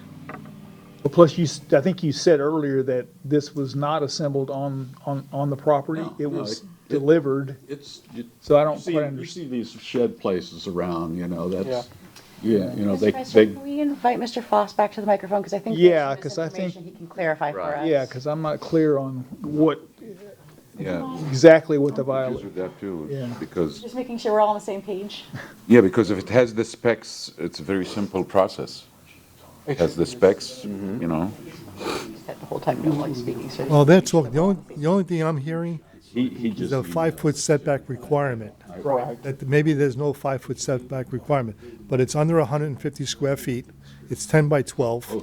It's brought in by a forklift. just don't know. So everything required so far does not need a permit. Right. But it doesn't, if it doesn't have the setback requirement, which is 5 feet, Right. then that would be correct. Well, But that so would be a different violation. there'd be that would an be- adjustment, Correct. right? You'd have to Yeah. go to the Board of Adjustments. That would, So, well, no, let's not even go there. No. That Fair. it would be a different violation. Okay, oh, okay, okay.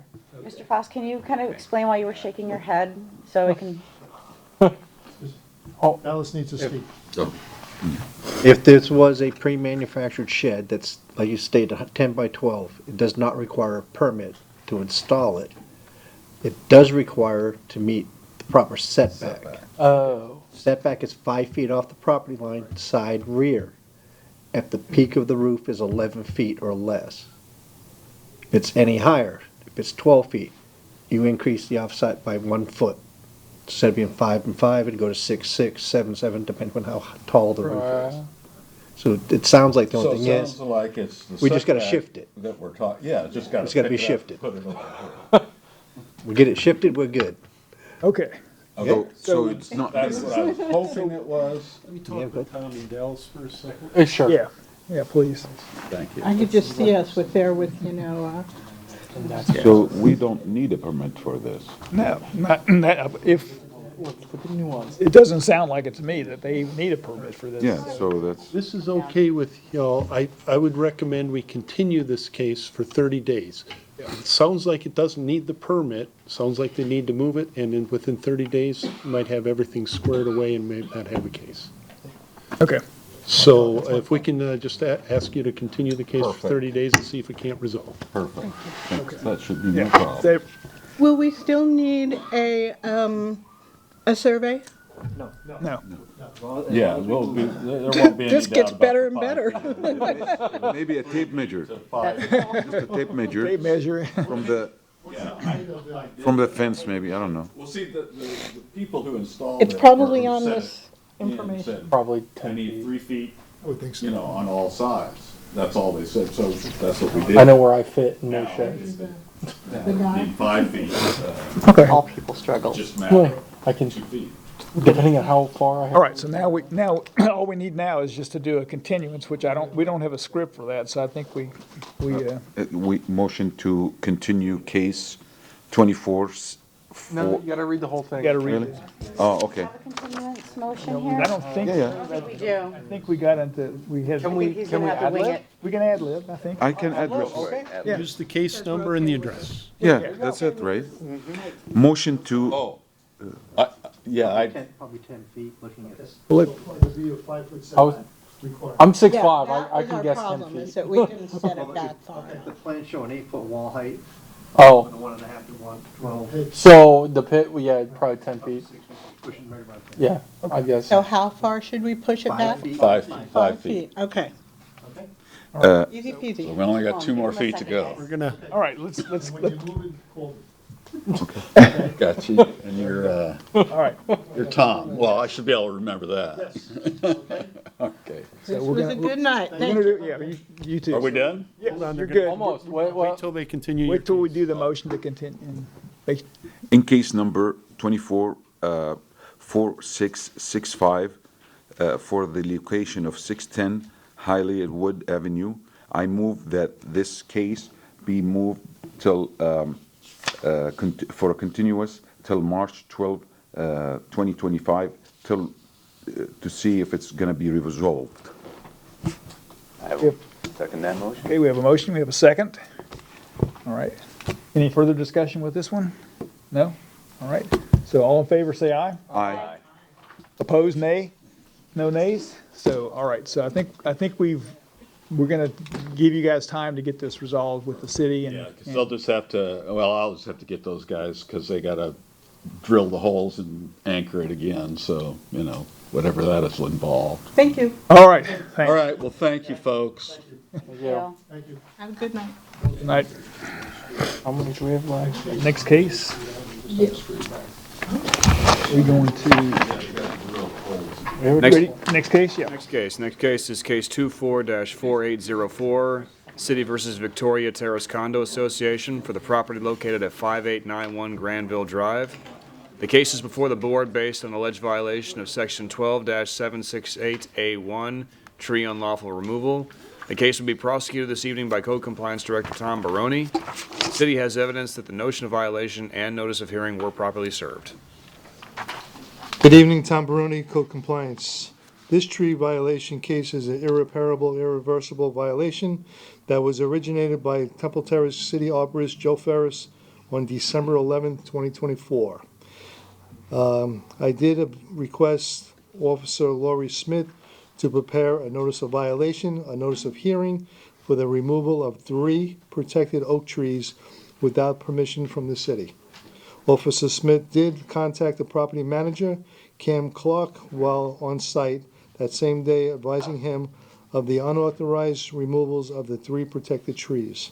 That same day, Officer Smith prepared a notice of violation, a notice of hearing, which she posted at the site. The violation requested copies be sent out certified in first-class mail. She also requested a copy be posted on the electronic board at City Hall for the 10-day requirement. At this time, I'd like to submit photographic evidence of the violation taken by Officer Smith on December 11th, 2024. I'd like to submit at this time, sir. Please submit. There's 4 copies there. So exhibit number 1 shows the notice letter posted at the community pool. Exhibit number 2 shows the tree stump of 18-inch and 30-inch DBH. Exhibit number 3 is the same as number 2. It's just a different angle of the photos. And exhibit number 4 shows the tree stump 36-inch DBH. City Arborist Joe Ferris is here tonight to answer any questions. And again, this was not caused by Hurricane Milton. Do you have any questions for me? Maybe Joe can explain to you maybe what a DBH means while he's up here. So maybe he can educate you on that. So these trees were removed. They weren't, there's no topping or any of that. No, this was completely removed. Question. Yeah. In exhibit number 4, there is a sidewalk there?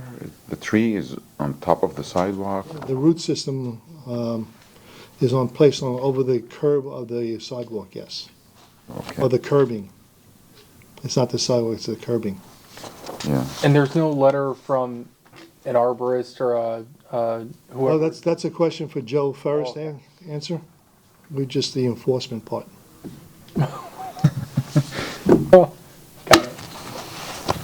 Any other questions for Code Enforcement Director? All right. Okay. I think we're ready for Joe. Joe, you want to do your spiel? Maybe explain to them what DBH means? Sure. Okay. Yes, please. Hi, Joe Ferris, City Arborist. DBH is the diameter at breast height. So that's your normal, that's the standard for measuring the size of the tree. So as Tom had explained, the day that I was notified that the trees were removed, I went out to the site to investigate what they were doing. There were 3 of them that had been removed in the same area. I believe it was Bay to Bay Tree Service was there removing the trees. At that point, they were gone. It was just the stumps, as you saw in the photographs. So I asked them why they were removed. He explained to me that they thought they were in decline and proceeded to show me pictures of the trees. So, I do not evaluate the health of a tree based on photos. That's not the appropriate way to evaluate trees. 2, I was never called to look at the trees.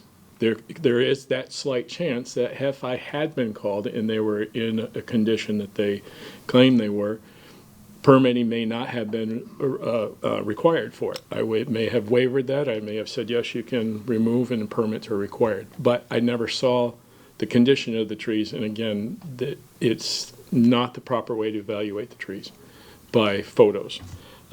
We had also then walked the site, looked at some other trimming that they were doing, which was within the sizes that doesn't require permitting.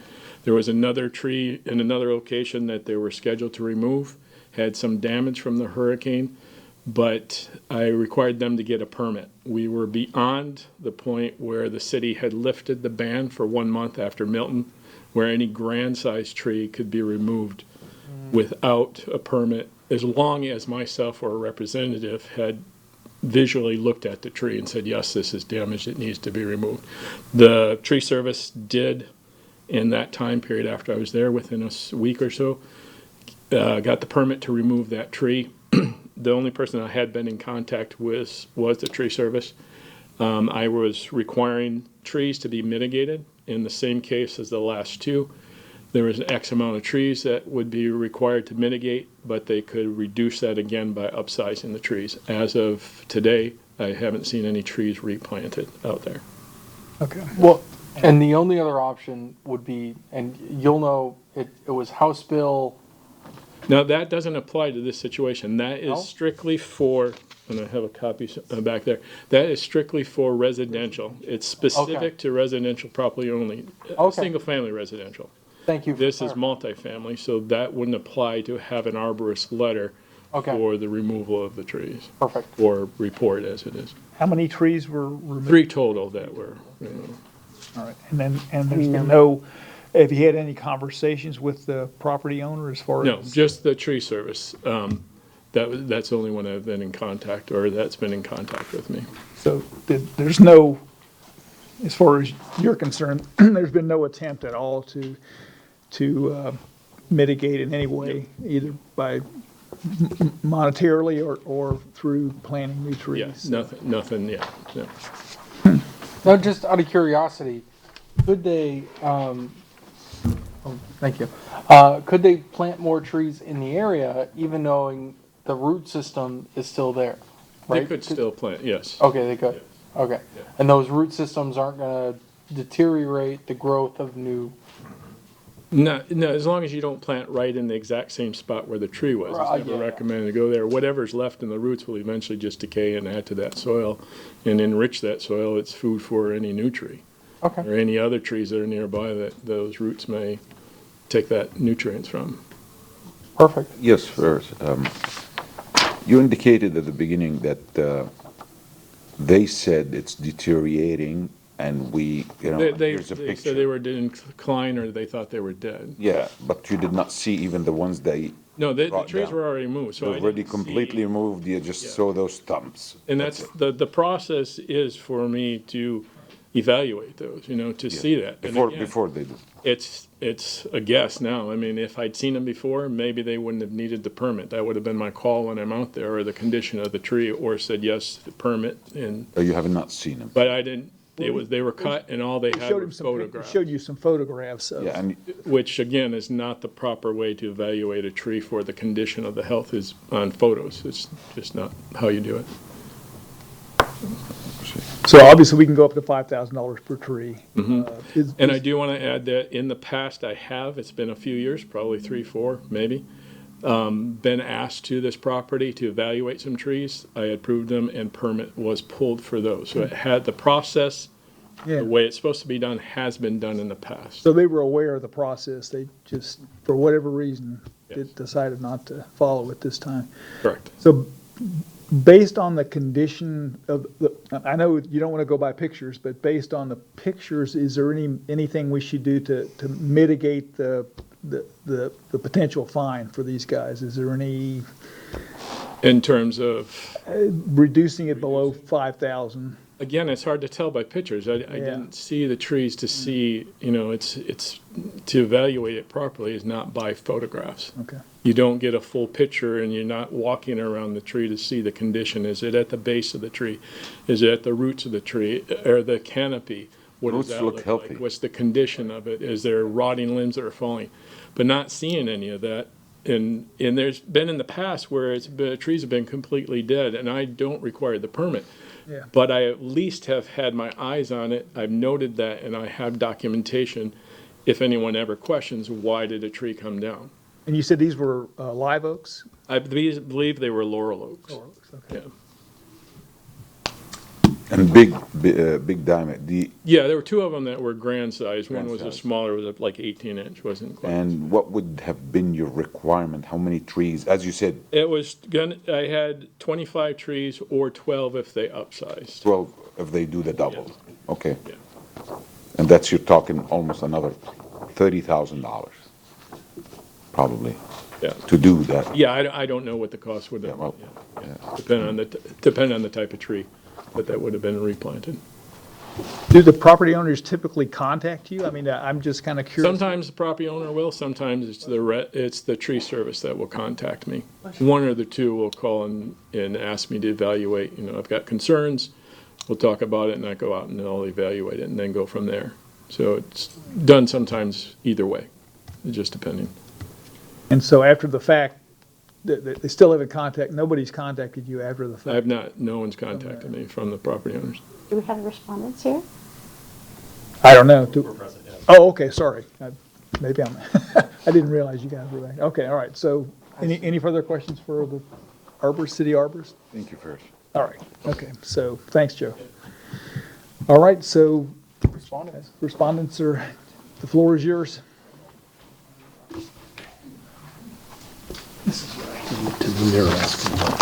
Of course, yeah, and I actually have a copy too.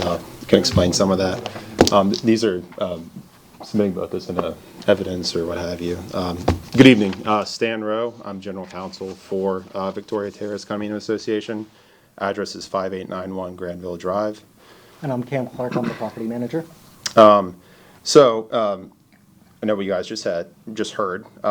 The issue here is there's a miscommunication with the tree company itself.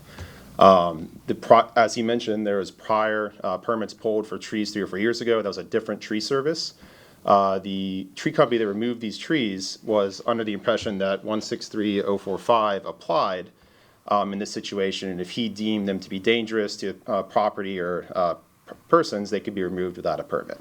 So that's what happened. As soon as we were made aware, as soon as he was made aware, and Cam were made aware that we did need a permit, they immediately have now, like as mentioned, they have now sought permits for multiple trees that have been removed since. The reason why there has not been any trees planted yet is because the last trees to be removed were just removed last Friday. So one of the documents I gave Mr. Mueller here is a quote for both options of 25 3-inch trees or 12 6-inch trees at the prices of $12,500 or $16,800, which the association fully intends to do. But as I said, the last trees were just moved this past Friday. So in order to actually plant the trees strategically, so it best benefits the property, the city, what have you, we wanted to wait till the actual removal efforts were done.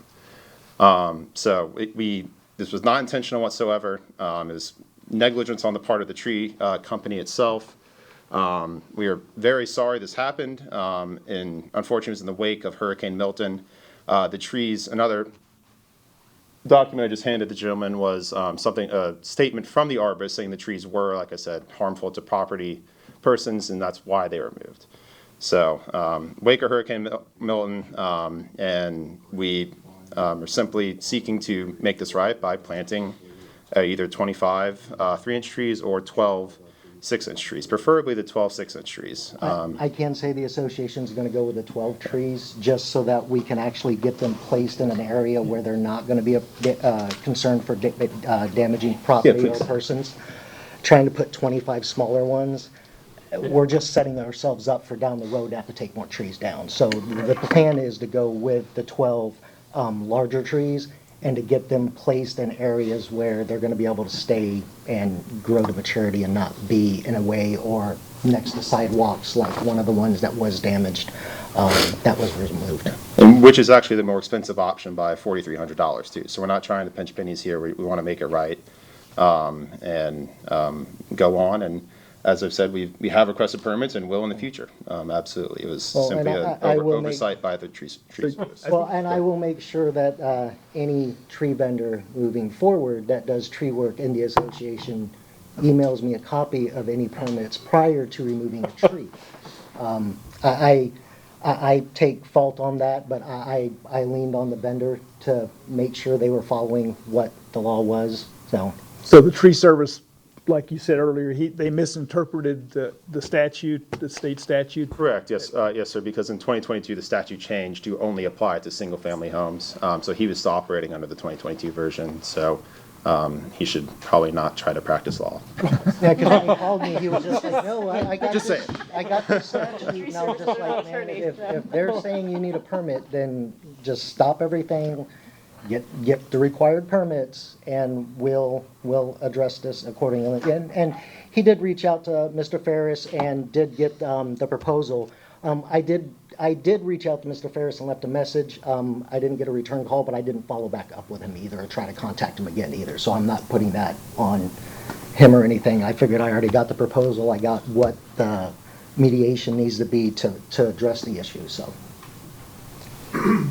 I just wanted to comment. This is a very good thing to hear because I can see that they had no intention. This is, to me, the very important thing is the intention. So we really appreciate it. And you have a plan that's going and it's going to go for you. So appreciate it. We got to say the good and bad, but you know. Yeah, I mean, Lori has my cell phone number. Yes. I mean, so whenever she comes through and sees something, she lets me know. We work very well together. I manage a couple of communities in the area.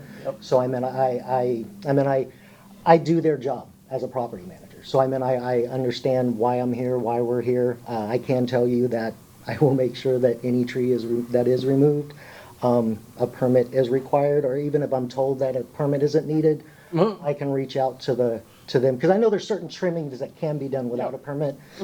If a vendor does tell me that, I will do my due diligence and follow up with the arborist to make sure that that is correct prior to anything being done. While you're still up here, I just wanted to ask the city attorney if there are any concerns with the contracts that you saw as far as what they're planning on doing. Is there any legal issue with?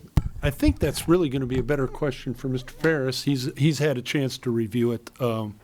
He can indicate whether he has a. Yeah. I just wanted to know if the city liked the mitigation He said that plan. he spoke with you about everything. and That was what I was trying to These are ask. the two options that we have. Yes, yep. So I meant that, and I'm sorry, what was the Does question? it satisfy the Does city? that satisfy? Yes, this would definitely satisfy the city. Okay. Okay, Yes. thanks. And the only thing I want to add, just call me next time I will. directly. Before we leave, I'll get your, that way I can. When you were asking about how the process is done, this is where So that's property what I'll do owners kind of get left hanging with everything. Because if they rely on a tree service who's not correct on what they're telling them, and just based on that, this is where we end up with that situation. So I'll get your. this is for anyone that's out there listening. If you're the property owner, call me first. Don't rely on the tree service. Verify with me first before whoever you hire. There's, you think also they're But going yes, to this- go through a process of permitting now. It's to show you a plan similar to what we've seen in the past, where they're going to plant those, whatever, 25 or. Yeah, just a basic something Yes. on, an aerial of the property to show, because this is quite a large property and there's a few open space areas where things could be planted that, But nothing has started yet. yeah. Nothing hasn't started yet. We Yeah. just finished removing. I Yes. believe after this happened, we had to get like four more permits, I believe. Last Friday, the last tree was removed. So now what I need to do is go back and figure out, all right, I got 12 I need to place.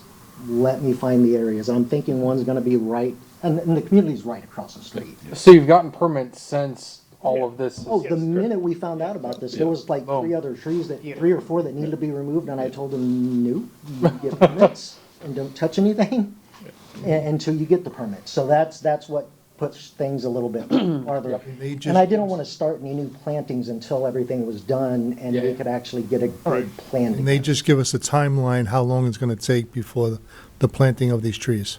If you can give me 30 to 45 days, I'm going to get this approved and get the ball rolling on it right away. So I can't speak for the vendors and the suppliers, but my goal is to have it done as soon as possible. I'm okay And I can with- keep I'm okay Lori with in the 30 loop, days. Joe in the loop. I'm okay with an extension, yeah. Well, I think in this case, we don't even put a timeline on it. We could, I guess, but I mean, this is just a fine, so we're not really in the business of. Just to clarify, this would be irreparable, irreversible, so there is no deadline on that. I think that what would happen is if the mitigation somehow didn't happen, and I think it's going to happen, I don't mean to say that it isn't, that would be a separate violation that would be brought, but. Okay. Our expert. Can I ask the attorney one question?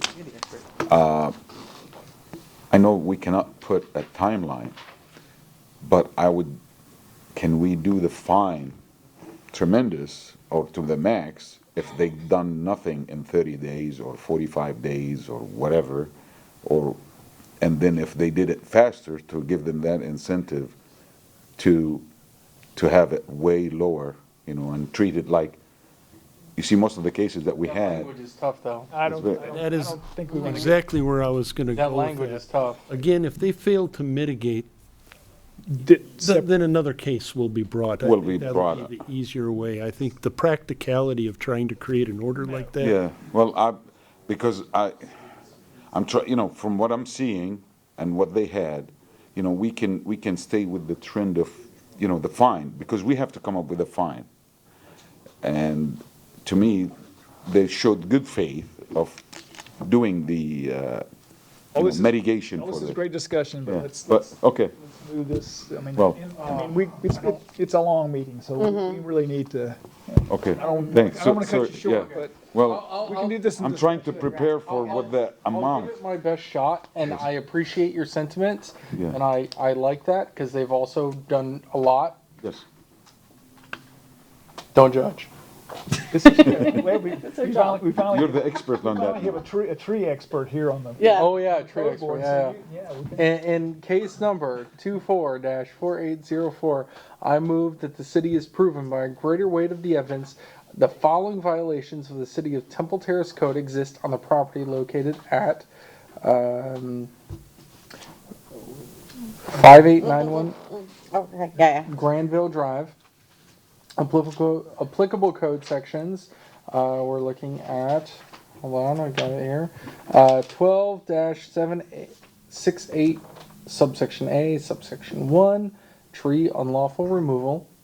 This motion is based on the sworn testimony this board has received from the code enforcement officer, along with any other evidence, including photos, affidavits, and the notice of violation, all of which is received and entered as part of the record of this hearing.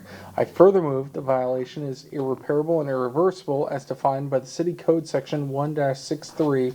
Therefore, I move the fine of $250 flat fine be imposed if no progress, can I say that? No progress is made by March 12th, 2025. What? Or the fine takes. I thought we decided not to go that route. We were not going to. I thought we were well, all the other ones they had made a flat fine of $250. All the other ones that we said, we need a second before discussion. I'm sorry. Second. So I don't know. I'm not sure what you propose. I want a flat fine of $250.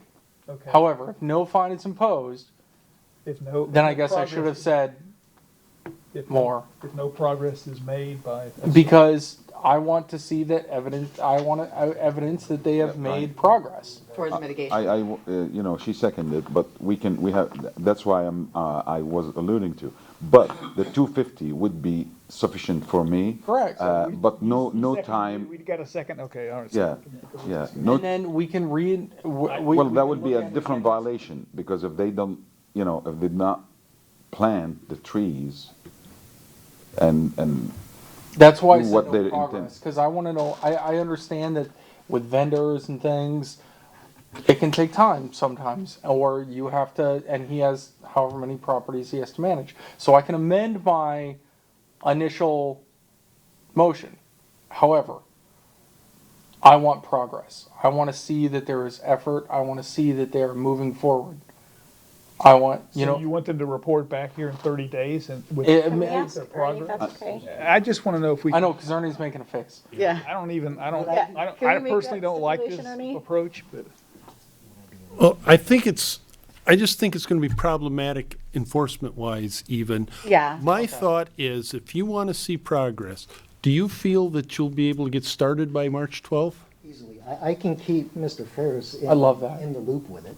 All right, I mean, I don't have no issue, like, the association is going to replant trees. That's not enough, like, it's 'Cause not that- enough. that- We are replanting. That's my biggest concern is that I want to see progress. I want to see that you guys care, you know, and that's what the board, that's what the city cares about, is that we understand this may have been a mistake, but at the same time, we want to see you moving to the right direction. Oh, maybe there is something we can do, Ernie.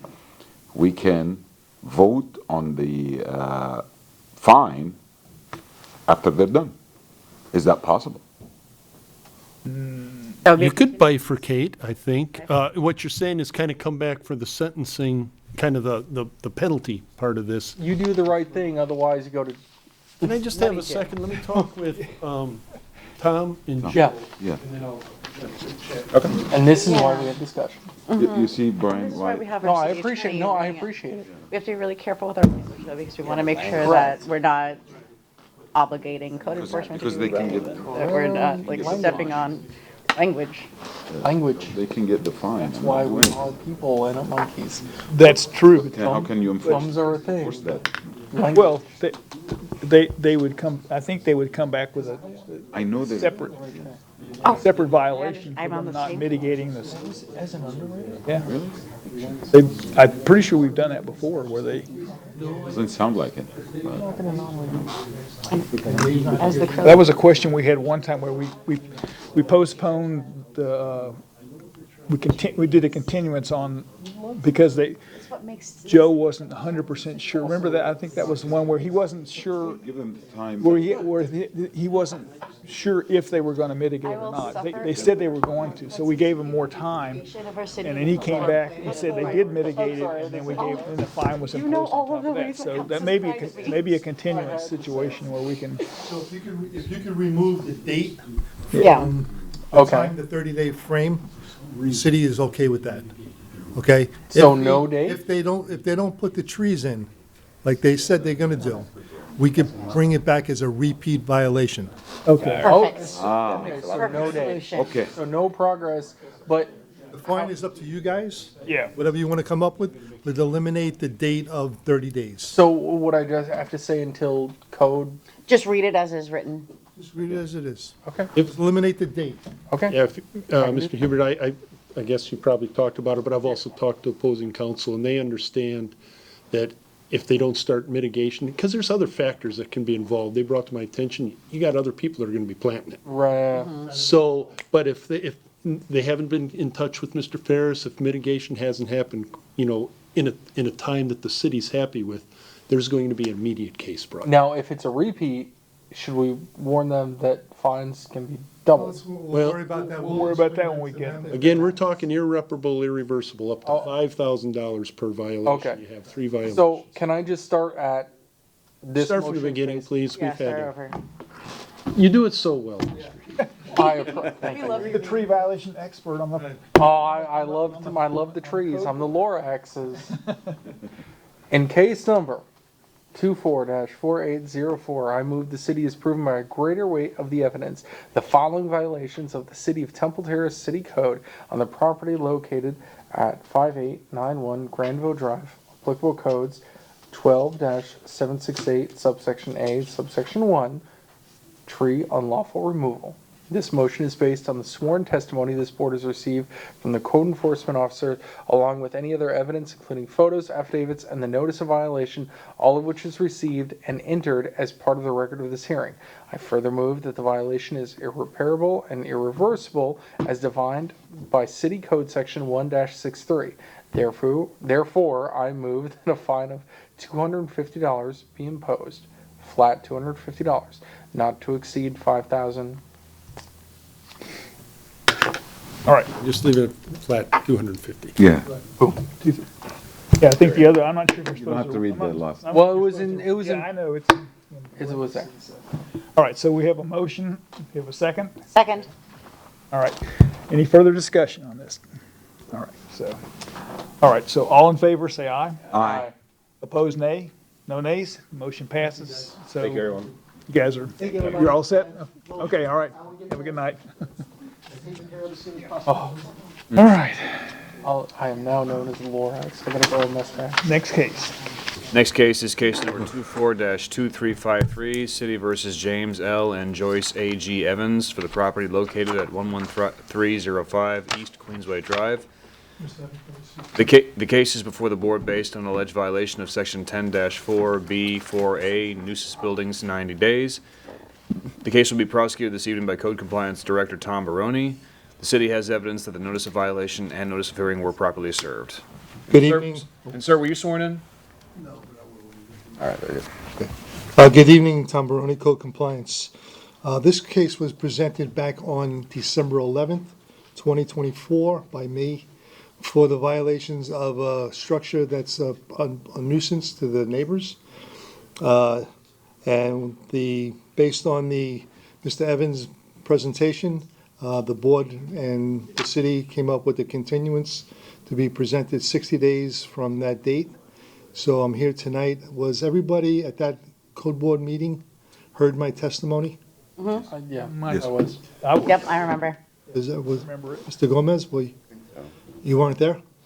Okay, so I'll read the whole thing then, since I'm sorry, but it's only fair to Mr. Evans that I read okay, so this case this evening originated back on May 20th, 2024, when I received an early morning phone call from the fire chief, Mike Haywood, that this home was damaged due to a fire that started inside the garage. My visit that same morning noted heavy fire damage and water damage to the attached garage structure. Code staff monitored the property for several months. On November 6, 2024, I advised Officer Smith to prepare a notice of violation with a compliance date of November 25th, 2024. Since the home is unoccupied, she posted the notice letter at the front door and requested copies be sent out first class and certified mail. She also requested a copy to be posted at City Hall for the 10-day requirement. My inspection on November 25th, 2024 noted no change. Therefore, I prepared the necessary documents to have this violation presented at the Code Board on December 11, 2024. At this time, I would like to enter photographic evidence that was taken by Lori Smith and I. Exhibit number 1 shows the fire structure damage that was taken by Lori Smith on May 23rd, 2024, and exhibit number 2 shows that was taken on November 25th, 2024 by me of the damaged structure. Did you show the photographs, Doug? Doug? Okay. Working on it. You want to get it? Okay.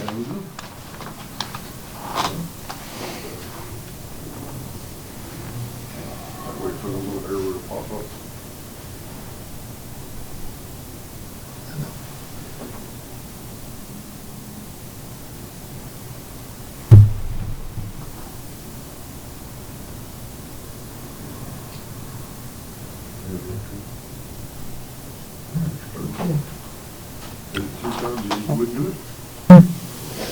So as of yesterday morning, I drove by the property and nothing has changed.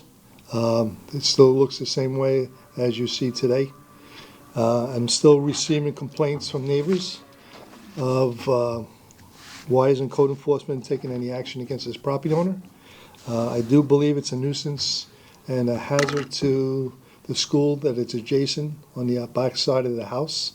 There's school kids that cross this property next door to it, so it's like a shortcut to the school. It is boarded, and Mr. Evans is here tonight to update us on the property itself. Do you have any questions for me? Juan, any questions? I have a question for Mr. Barone. Okay. When you said it's boarded, we have a two-story structure. Are both stories structured, or what's the second story like? So the second story is wide open. It just shows the burnt out area, the roof area. As you can see in the photo, it's clearly wide open. So if rain, when the season comes for rain, rain's just going to be pouring into that structure. But you said you were concerned about school children. Is it possible that you're thinking maybe they could climb up and? Well, I mean, Second kids are story. kids are kids. Yeah. And I do just create, I think could be a potential problem. I'm not saying that it has been a problem. Right, no. Police have not notified me of children playing in the area, but I'm just saying it could be a problem. And the building official is here tonight, and maybe he could tell you more about the property, or if you want to hear Mr. Evans, that's up to you. Both. Yeah, both. Any Okay. questions? Any other questions? Yes, for Tom. Yeah. I remember this case, and just remind me what he promised to do. Didn't we have a case, and was continued It was continued, till today to see what our decision will be today? but he didn't bring any kind of evidence into the board from the insurance company or anything. He's having problems with the insurance. Yeah. Yes. He was supposed to bring us evidence. Yes, I remember that, and nothing happened till today. Nothing. Similar to when we looked at it He has first, not and we gave shown me him. anything. He has not called me. All I do is drive by the property to make sure it's still boarded up and everything. Okay. Thank you. Okay? So again, this is almost a year this has gone by. And if this is the same property with the chimney that collapsed, Yep. and we waited over a year to get that fixed. I mean, I feel bad for the family that lost a home, a beautiful home, due to a fire. But the code is the code, 90 days. It's a nuisance, it becomes a nuisance to the neighbors. So It's been a year. now it's on May 20th, it'll be a year. Would you like to hear from the building official, or do you want to hear from Mr. Evans? The respondent. He's pointing over here, so. Okay, Mr. Evans, sir? Yeah. It needs to be sworn in first. Okay. Yeah, he does. A few things were left out there on that. Hold on, hold on. Oh, yeah, promise to tell the truth, the whole truth, and nothing but the truth. Wait. Oh, Gotta have sworn in, man, sorry. all right. Raise your right hand.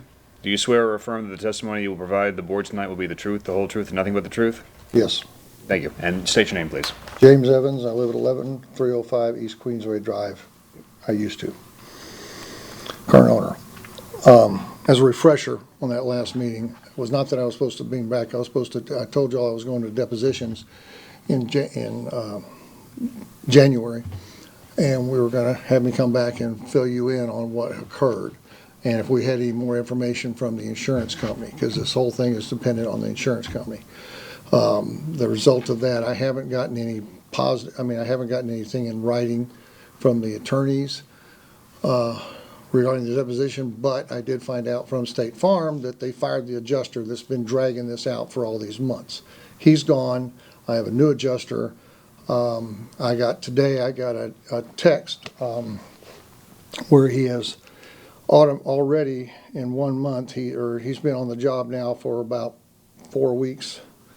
Since January, so mid-January, I think, is when he took over the case. No, I'm sorry, end of January, 1st of February. He approved a check today. I haven't gotten it yet, but they sent me a photocopy of it for about $250,000.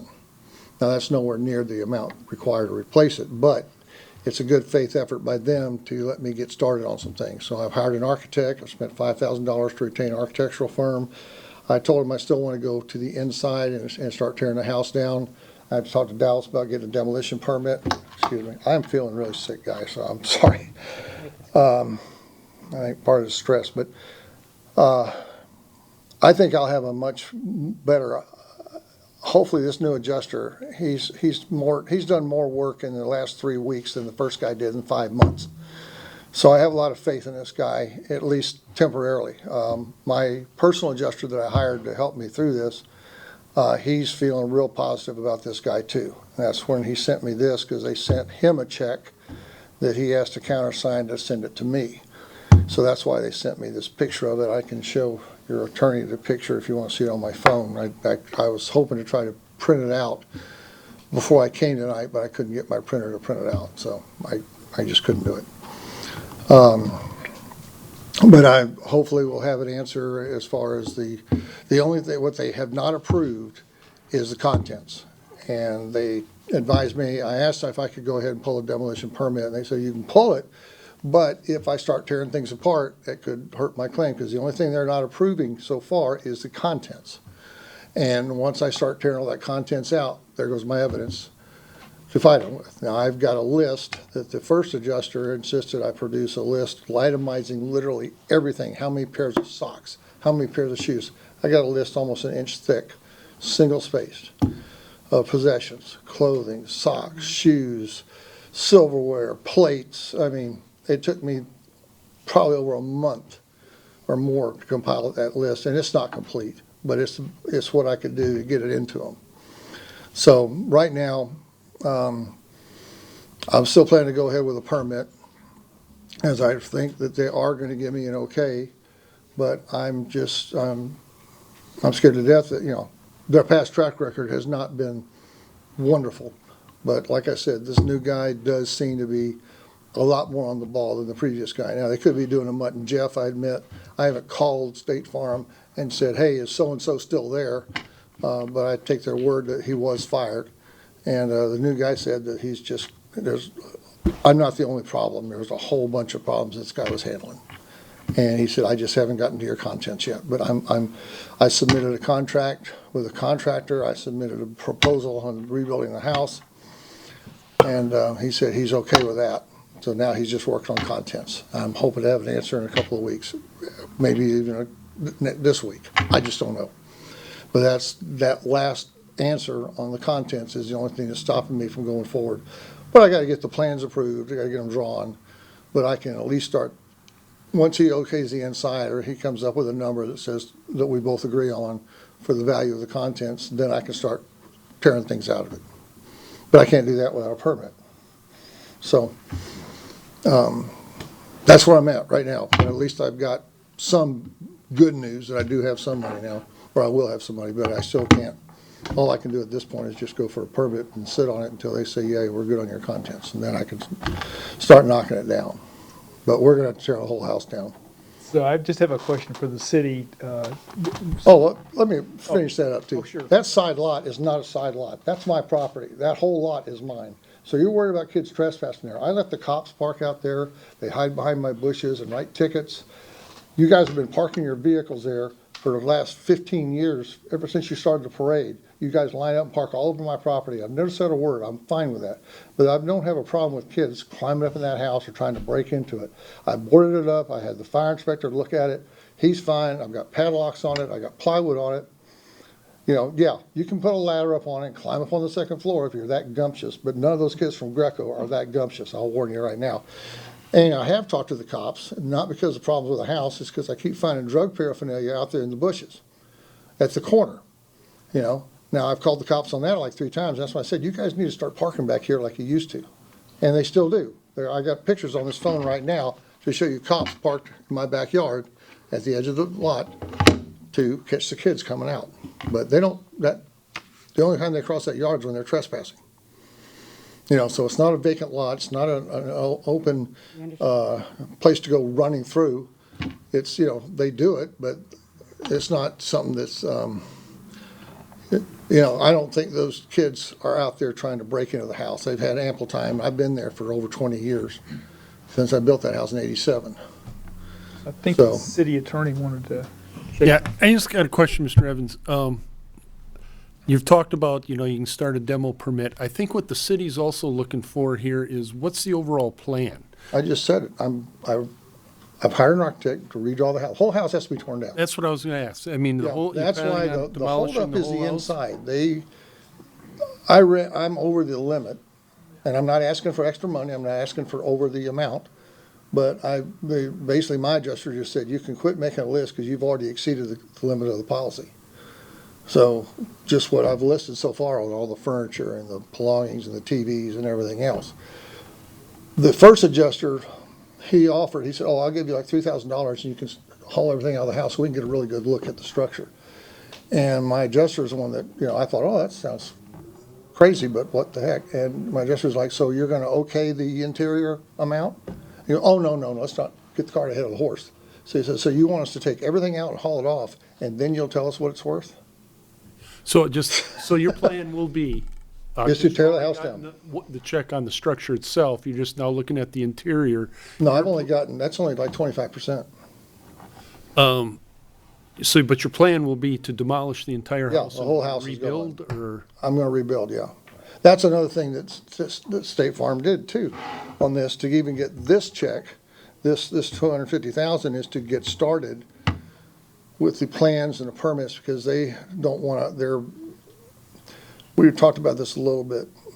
One thing I learned this, when we had this insurance crisis in the state,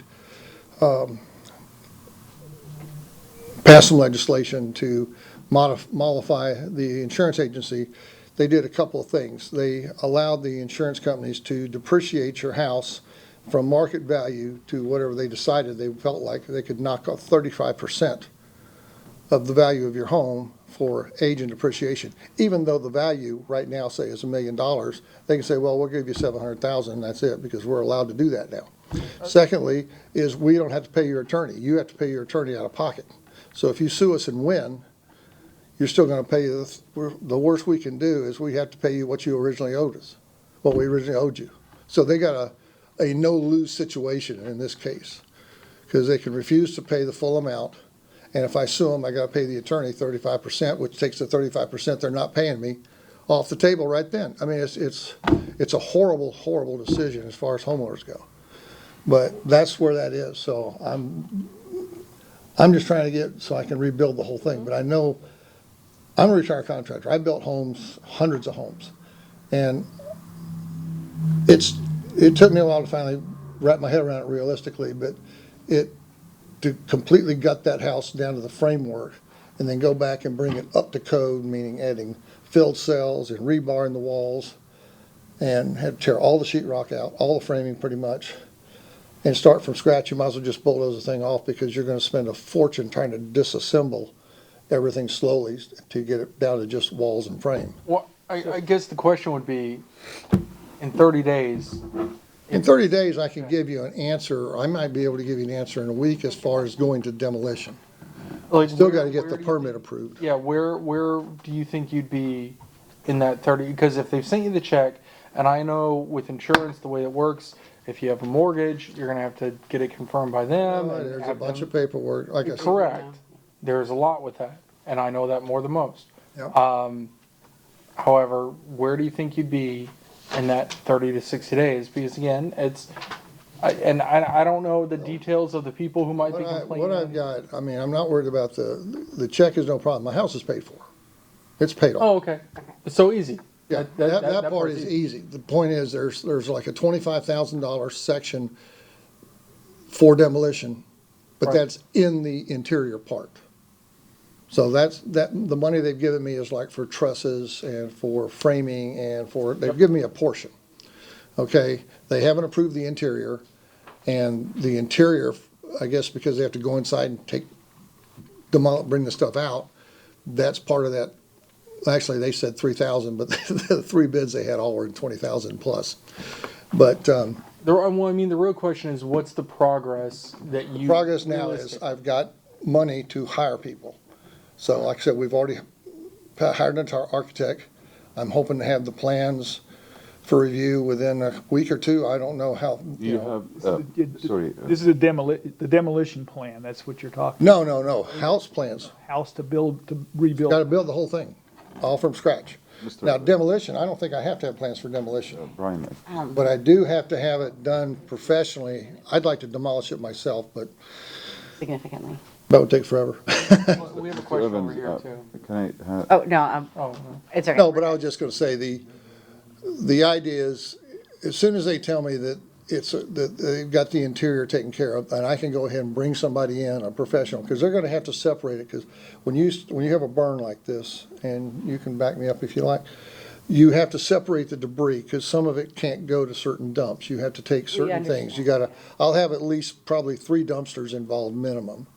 And some of the stuff will have to go in one dumpster, and there'll be like all the clothing and all the furniture might be in one dumpster, and then all the appliances and all the electronics will be in another dumpster. It'll have to be it'll be one of these companies that does this professionally. What we're trying to do here, and along with my all colleagues agree, we're trying to see an actual plan. We have not seen a plan in a year, Mr. Evans. That's or any progress at all. Yeah. Now, I understand insurance has limits, so whatever limits they, did they give you the entire limit? Did they do, I kind of like, trust me, Yeah, I they don't have it. understand why would they drag on a year when you do have a valid insurance and a policy and a limit on that policy. Your house was trying to already deemed unlivable, deemed to be. Yeah, they were supposed to have me into a rental unit that they were paying for. I stayed for 5 months in a hotel room and then moved out on my own and rented a place. No, and we get that insurance isn't the best. We understand that, but like if you have a plan, you say you have an architectural Yes, company. I hired an So architect. where are those plans? We want to see those. I haven't drawn yet. I just hired them to draw them. All right, so All right, I'll tell you what, I've got You said you spent $5,000 on some paid a plans. deposit, So you $5,000. should gotta have the plans in your hands, so that's That's my a problem. deposit to We're not take the seeing any contract to build 'em. papers or anything that's showing progress, Mr. Evans. I'll bring those back That's in. my opinion, Would you like me to Maybe bring this will some help a little bit. Dallas, or we would you like? would me- like I we just would like want- something. I want to ask, I don't have a problem with I that. want to ask Mr. Barone, so I'm not familiar with nuisance violations. What would the city require for this violation to be complied with?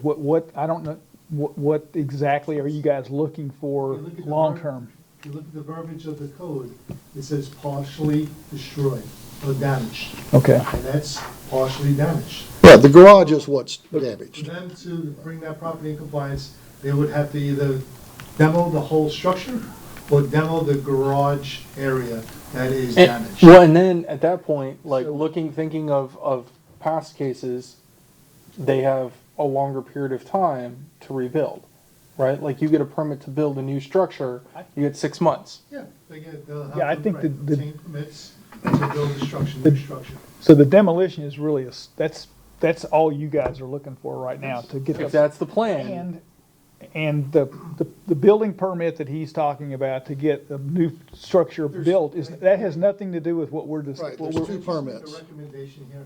yeah. Right, the permit at this, I'm sorry. What the city is looking for is to move forward with this violation. Right. I think Mr. Evans needs to be put on the clock. I think that he's got to show good faith, okay? So the board finds that the evidence is clearly there. You have to make a decision that the evidence is there. If you determine that the evidence is there, there needs to be a fine. Now, we all have a heart and sympathy and understand what he's going through, the family's going through. But there is a process of a lien reduction. So if we see that the structure is demoed, then he could present a lien reduction to the city attorney, and then Ernie will take that all into account.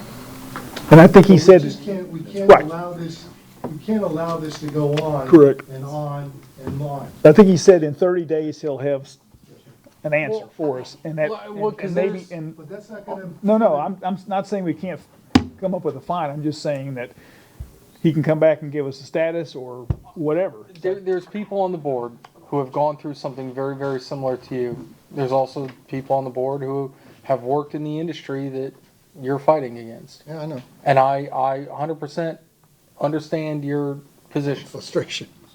More than most, honestly. What I'm saying is, we need to see some progress, and I understand, and if they wrote you a check for 250 grand, the house is paid off, we want to see some work done.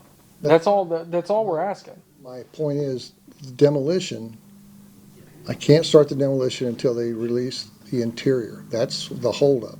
That's the $300,000 question. They're withholding that. If I demolish the interior, if I haul everything out into the dump, then I have no evidence to go forward. That's why they just warned me, if I start demolishing the house, they're not gonna tell me I can't. That's what photos and videos. Right, and I've got thousands of photos, and I've already submitted that to them. You know, and they say, no, we don't agree with that. Now what am I gonna do? I got a picture, they've already seen it, and they say, no, we don't think that's right. That doesn't look like a Schwinn bicycle, that looks like a Huffy.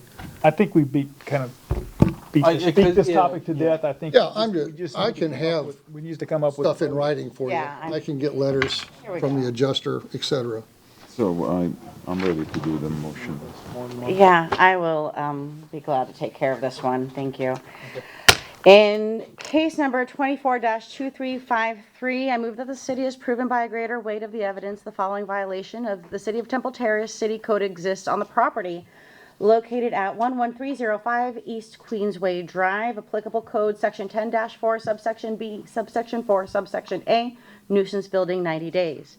This motion is based on the sworn testimony this board has received from code enforcement officer and other witnesses, along with any other evidence, including photos, affidavits, and the notice of violation, all of which is received and entered as part of the record of this hearing. I further move that said violation will be corrected on or before March 12th, 2025. If the respondent does not comply with this order on or before that day, they are ordered to pay a fine for each and every day the violations continue past the date set for compliance. Upon considering the following factors, the gravity of the violation, any actions taken by the violator to correct the violation, and any previous violations committed by the violator, I move that the fine to be $25 per day. I'll second. We have a motion, we have a second. Um, Any further discussion? I want to, I want to hire $50 per day. I'm happy to amend. Yes. Okay. Is there, well, I know it's because we gave him almost a year. Mhm. You're talking in May, it's going to be almost a year. And have not seen, so I want to, if it would have been 25 a year ago. And I would have been happy to renew every time he comes in and tell us the story. But it's been a year and no action has been done. So that's why I wanted the fine to be You higher want per to day. punish me for being a victim of the All right, fake Well- we're in deliberation, sir. I'm not I'll punishing. go ahead and restate my motion then. In case number 24-2353, I move that the city is proven by a greater weight of the evidence that the following violation of the City of Temple Terrace City Code exists on the property located at 11305 East Queensway Drive. Applicable section code 10-4 subsection B subsection 4 subsection A nuisance buildings 90 days. This motion is based on the sworn testimony this board has received from the code enforcement officer and other witnesses, along with any other evidence including photos, affidavits, and the notice of violation, all of which is received and entered as part of the record of this hearing. I further move that said violations be corrected on or before March 12, 2025. If the respondent does not comply with this order on or before that day, they are ordered to pay a fine for each and every day the violations continue past the date set for compliance. Upon considering the following factors, the gravity of the violation, any actions taken by the violator to correct the violation, and any previous violations committed by the violator, I move that the fine to be $50 per day. a motion, we have a second. Re-second. All right, any further discussion with that? All right. Take a vote. All in favor say aye. Aye. Opposed, nay? No nays? All right. So, you can come back, you can ask for a further extension if it turns out that, I guess you're saying the insurance company is, Well, if they don't comply with, It doesn't, even if it does, I mean, the idea that you're gonna. Nah. Well, assuming that they approve it tomorrow, for us, right. then I would. You really should. Yeah, could you just so we can have it on the record? It's just, 30, well, that's fine, I'm not gonna argue anymore, I'm too tired to do it. 30 days to hire a contractor and work it to their schedule and see if they can show up and then get the work done in 30 days is ridiculous. Right now with permitting and such, I don't even know, how fast can you get a permit like that? And then hire a company that's competent to do it. It's not just work, I'm it's not- progress. I'm not disagreeing. No, you're saying that I'm gonna be fined if it's not complete. That's No, what you no, just no, voted on. No, that's not the case. That's What? not what it said. I'm not disagreeing. What I heard. I'm not disagreeing Explain with, to him, Bill. we just need to see progress, and if you come back in 30, or I'll be happy to whatever it is, show you the 28 days, and show some progress, or give us an explanation about why there was no progress, that, Yes. then we'll give you, we can further extend, I'm not saying we will, but we can further extend, All right, okay? I'll So, calm down, I'm sorry, I'm tired, I'm aggravated, I don't feel. well, it's been a long day, been a long meeting, for sure. Sorry you had to, I really apologize for the fact you had to sit through all these tree violations are difficult, to say the least. So, All right, well, anyway, Mr. Mueller can testify, he did look at the check, and I don't even have a copy, I don't have the actual check. I just got a photocopy that they sent me, that they have sent it. The previous adjuster had said, he had it in the file that he'd sent me 2 checks, and they could never find any even a request for the checks. He just faked so, yeah, please come back in 30 days. Yeah, Assuming oh, I'll that be the- back, trust me. Demolition is not gonna be done. Hopefully, the meeting won't run 3 hours the next time. So. And also, you know, as Bill mentioned, we're not trying to get at you, sir. We want to see progress. We're very, very, you know, we understand how the insurance works and how they, you know, they try to cut corners and not do you, and, you know, but if you show Mr. Tom Baroni progress, a little progress, that's what really, and you could take it another 3 months, 4 months, you know, I cannot guarantee that, as Bill said, but we're not gonna be against you or against, you know, your. It's not our goal. I mean, look at, it's been a year. Our goal is not to I know it. fine or we're all homeowners in this community, and we don't, that's not our goal here. Our goal is to, let's get things moving. And I wish you could do something with State Farm. fair enough. Mr. Vice Chair, I'm sorry to interrupt. I'm going to have to excuse myself, but I've been assured that even in my absence, you'll still have a quorum. Yes, we will. So I apologize, but I am going to have to move. Okay. Apologize. All right, so let's move then. Let's move to the next case. We only have a couple cases left. So Only a few. I think we only have 2 left, I think. I hope. Yes, next case is case number 24-4712, City versus Antoinette L. Anderson for the property located at 13106 North 52nd Street. The case is before the board based on an alleged violation of section 12-768A2, tree removal standards grand. The case will be prosecuted this evening by Code Compliance Director Tom Baroni. The city has evidence that the notice of violation and notice of hearing were properly served. Good evening, Tom Baroni, Code Compliance. This tree case this evening is an irreparable, irreversible violation that originated by Temple Terrace arborist Joe Ferris on November 25th, 2024. Mr. Ferris requested a notice of violation be prepared with a notice of hearing for the removal of one protected oak tree without the permission from the city. That same day, Officer Smith prepared a notice of violation and hand-delivered to Chris Mason to obtain service. At this time, I'd like to submit photographic evidence of the violation taken by me on November 27th, 2024. It shows the tree debris that was at the curbside of the tree that was removed. You may submit.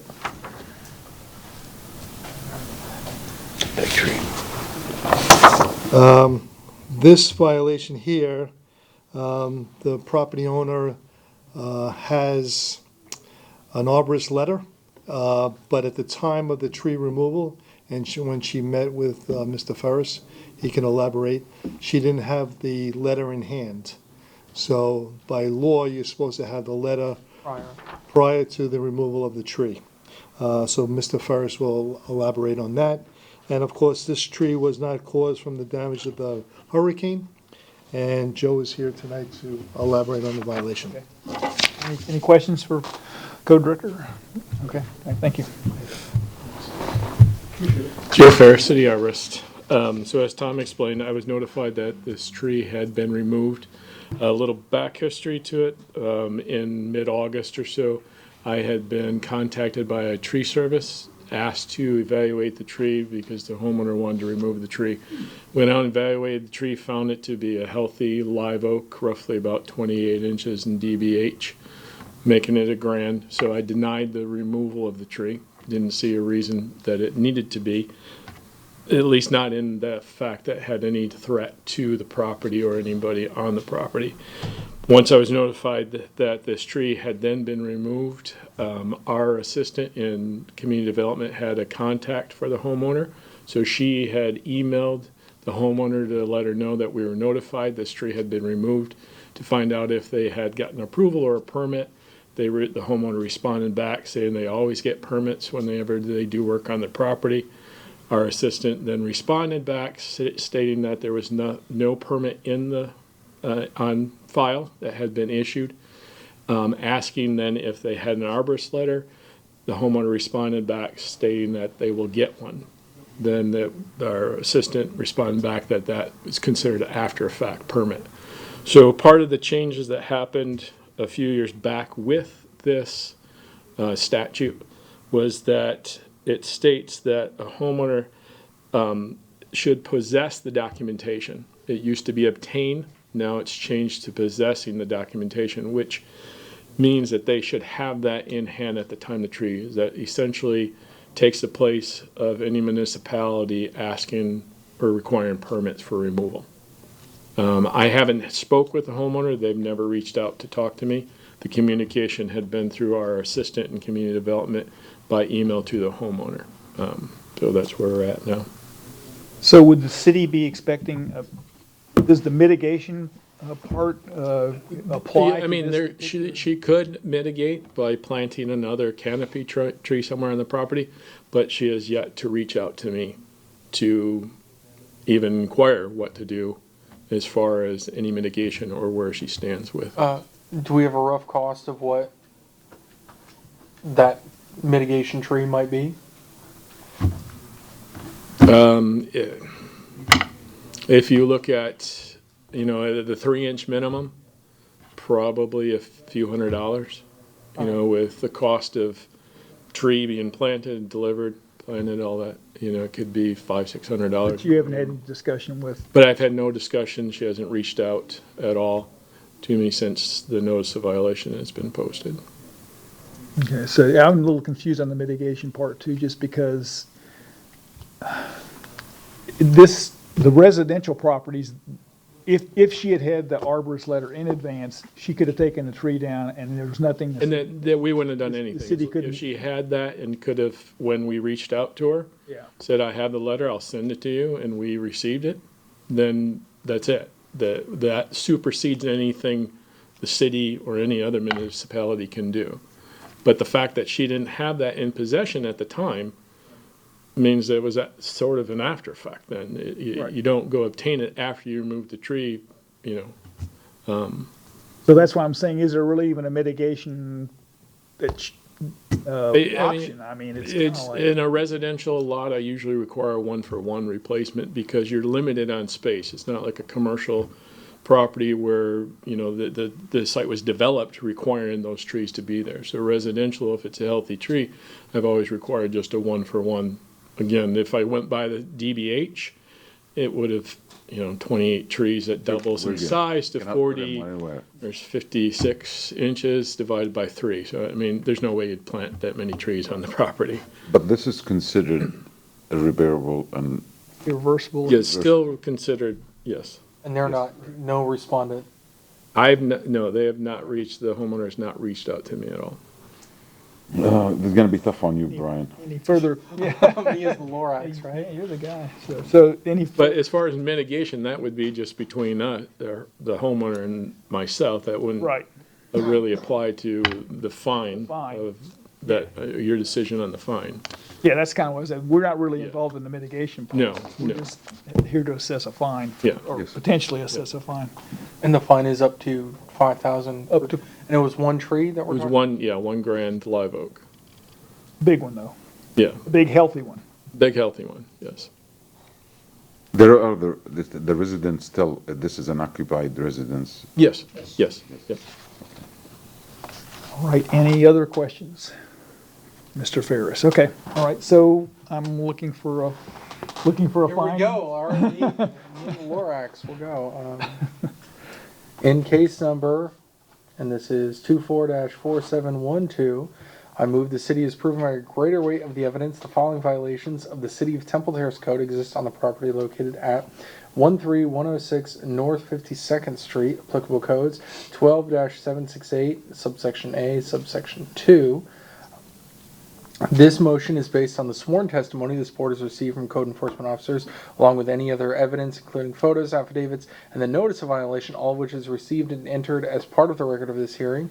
I further move that the violation is irreparable and irreversible as defined by City Code Section 163. Therefore, I move that a fine of $750 be imposed for each violation. Second. Motion, we have a second. And I just want to say $750, we've done $250 for the others. However, all the others have shown evidence of progression and moving forward. And it was, whether it was lack of intention or whatever, they have tried to repair what they've done. And there's been no contact. Yeah, the thing is, Brian, I'm now just sorry. I did second it. Yep. Well, discussion. But we're doing discussion. Yeah, that's why we're in discussion. I would like it a little bit lower. I'll tell you the reason why. She did obtain an arborist letter. What is after the I know this after the fact. Maybe, I don't know, maybe that's. I don't trust that, honestly. Yeah, it's, I guess I if it's, I'll probably, I meet you like halfway. I would go higher. If it was me, I would go higher. You want to go higher? I'm willing to go to 625, but I'm not gonna go lower. I don't, because I wanted to go higher too, and I thought the board would reject that. Yeah. And that's because I have no problem with the 750, but, it's just maybe it's, Ferris, Mr. Ferris, the letter that came from arborist telling us it was a sick tree. But it was too late. But it's not. I've not seen the letter But it yet. wasn't. Oh, you have not seen the letter? She had mentioned in the email that she would obtain a letter. Oh, she has not obtained, but I've not spoken with the homeowner. She's not reached out to me. I don't know that she has a letter. If she has, she hasn't tried to present I it must to have us. misunderstood you because I thought she showed you the letter afterwards. No, I haven't even spoken to her. Oh, This okay. was just a series of email Just trying to communication give her with the our benefit. assistant. Plus, it was a live, healthy tree. I mean, it was a Well, large, according to what he thought at the beginning. Based on, yes, my evaluation of it in August, it was. Yeah. So trees could die. I think 750 is I appreciate what you're trying to do, Rod. I really do. Well, I'll stick with my second on your Okay. first And I'll number. second you, Rob. Yeah?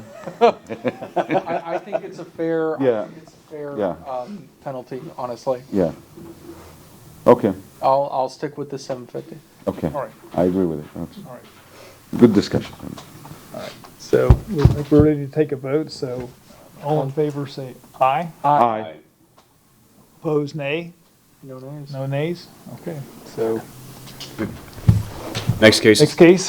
Case is case number 24-4802, City versus Jamie Lara for the property located at 309 Deer Park Avenue. The case is before the board based on an alleged violation of Section 12-8592, RVs, boats, and trailers, Section 12-921, parking residential property, and Section 10-34, sanitation premises clean. The case will be prosecuted this evening by Code Compliance Officer Doug Allen. The city has evidence that the notice of violation and notice of hearing were properly served.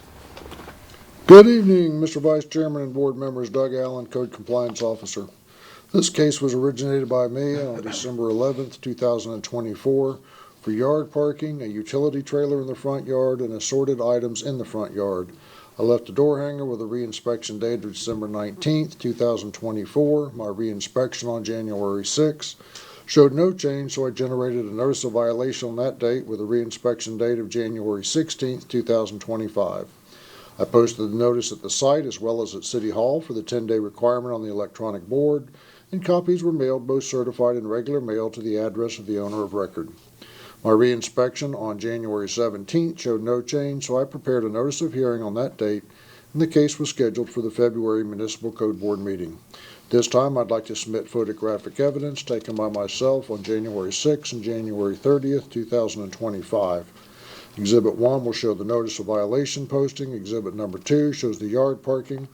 And I would also like to submit an affidavit of compliance as the site is in compliance and I'm seeking a finding. So all three violations are in compliance. That's pretty nice to hear after all that. Yeah, that's a relief. Relief. We got one more tree. Any further questions for for Officer Allen? Nope. Looking for a motion. All right, so we're looking for a motion then. So I got this one. all right. All right, in case number 24-4802, I move that the city has proven by greater weight of the evidence the following violation of the City of Temple Terrace City Code did exist on the property located at 309 Deer Park Avenue. This motion is based on the sworn testimony this board has received from the code enforcement officer, along with any other evidence, including photos, affidavits, and the notice of violation of all which is received and entered as part of the record of this hearing. I further move that there is no fine imposed because the violations were brought into compliance prior to the date of this hearing. We have a motion. Do we have a second? Second. All right. Any further discussion? Seeing none. All in favor say aye. Aye. Opposed, nay. No nays. Motion passes. Next case, please. Police out there? Next case is case number 24-4951, City versus Jose L. Gonzalez Pupo and Gonzalo T. Gonzalez Fernandez for the property located at 6619 Baybrook Circle. The case is before the board based on alleged violation of section 12-768A1, tree unlawful removal. The case will be prosecuted this evening by Code Compliance Director Tom Baroni. The city has evidence that the notion of violation and notice of hearing were properly served. I promise this is the last tree case. Oh, for the year, man? I did warn you last month. I said that we have 5 cases going to about trees. Thought it was 4. Tom Baroni, Code Compliance. I know how many times I've been up here. This tree case that I'm presenting this evening is an irreversible violation that originated on December 31st, 2024, when the city arborist observed an unlawful tree removal that day. Later that day, I did receive an email from Mr. Ferris showing the 2 photos of the cut-down tree and the measurements of the trees. On January 2nd, 2025, I prepared a notice of violation, notice of hearing for the unauthorized removal of the grand oak tree, and hand-delivered the notice letter to Mr. Jose Gonzalez to obtain service.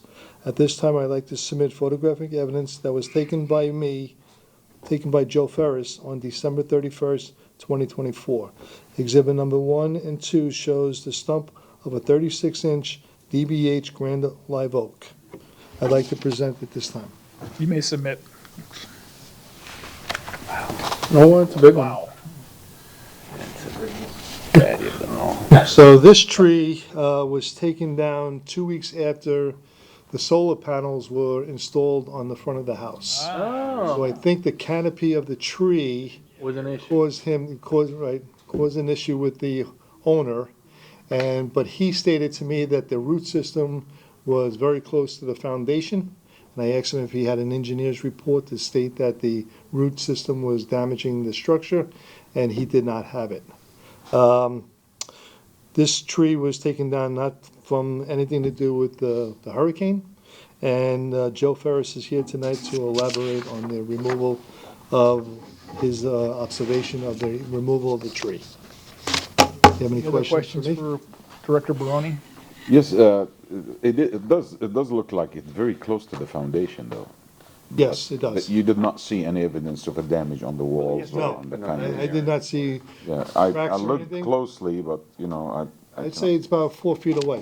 4 feet is enough for Yeah. the tree. Well, we'll ask Mr. Ferris. Let's say you have to have you said an engineering report to I validate. asked him if he had one, and he doesn't have one. But that's what the property owner stated, that the root system was causing That damage picture to. we saw on the screen before, Yeah. where is that? I'm sorry, I didn't hear the whole You question. know, there is a picture of the tree, actually looked healthy tree. You want to see that? Yeah, but it's not included in the. Yeah, I do have a picture of that on the computer. Well, yeah, if you can put it up again, just, you know, Yeah, it's a nice tree. very nice tree. So this was an aerial view that Joe took of the full tree. Prior to their. Yes. Okay. Brian, can you bring that up? There it is. Yeah. I'll try. Yep. No, Brian Hill. Beautiful tree. Okay. Yeah, it looks Yeah, like you're the tree guy, but there's certain limits on what Aye, your right? powers. That tree kept the house cooler better than the solar. Oh, I'm serious. That's my comment. Yeah. I mean, you could treat the. I'm back. Okay. Joe Ferris, City Arborist. We've gotten to So, know you as quite well. Tom had said, on the 31st, I had an appointment scheduled for a neighbor 2 houses to the west of this property. As I drove up, found the tree service cleaning up and the evidence of a large stump that was removed. Spoke to the tree service. They went in to get the homeowner from the house who came out and had someone on his phone to interpretate for him. He didn't speak clear English. As the person on the phone explained, the homeowner had concern that it was damaging the house, and then also explained they just had solar put on, which was not just the front, it's hard to tell in the picture, but it also had on the west side, because the tree was on the west side of the house. I did ask if they had gotten a structural engineer to do a report on the house. When I get calls on trees where homeowners have concern that the tree may be affecting the house, I'm not a structural engineer. I don't know any arborists that are, who can state for 100% certainty that a tree is or is not damaging the house. So I ask for the homeowner to hire a structural engineer who will do a report and sign and seal it. If they can show that the damage that they feel is happening to the house is from the tree, then that will allow me to issue them a permit for the removal. Or any pipes in the ground or anything. Yeah, anything that's damaging Plumbing the or structure of the home, yes. Because our trees are protected, especially when you get to a grand size. And even looking at that, like you said, that was cooling that house. Not only theirs, probably the neighbors to the west of them got some positive impact by that tree. So no structural report was done, so there's no way of knowing for sure, 100% certainty, that that tree was damaging the house. I don't believe the homeowner. Did you take a look at the house and? Just on the outside, I didn't see any cracks anywhere. I didn't go into the home. Again, even if I saw it, I don't know, I can't say for 100% certainty that is. And we're talking about a big grand tree. The homeowner I think is relatively, as you talk to him, a newer homeowner. I don't think he realized that there is a process, that you have to have approval for trees and removal. So that's where we're at. And he could not be here tonight, too. When I spoke to him, I explained to him February 12th. Mike, somebody's mic. Mr. Tom. Sorry about that. When I spoke to him and met with him, I did advise him there would be a hearing February 12th for him to show up. And he understood you, though. Yeah. And that was almost 2 months ago. So hopefully he didn't forget, but it seems pretty important to me. If David forgot, I don't know. Anyway, so there's no mitigation. Again, it would be if he is willing to replant, then we can take that in consideration. That'd be but I haven't spoke to him yet. that'd be a lot to replant, though. I mean, that tree would.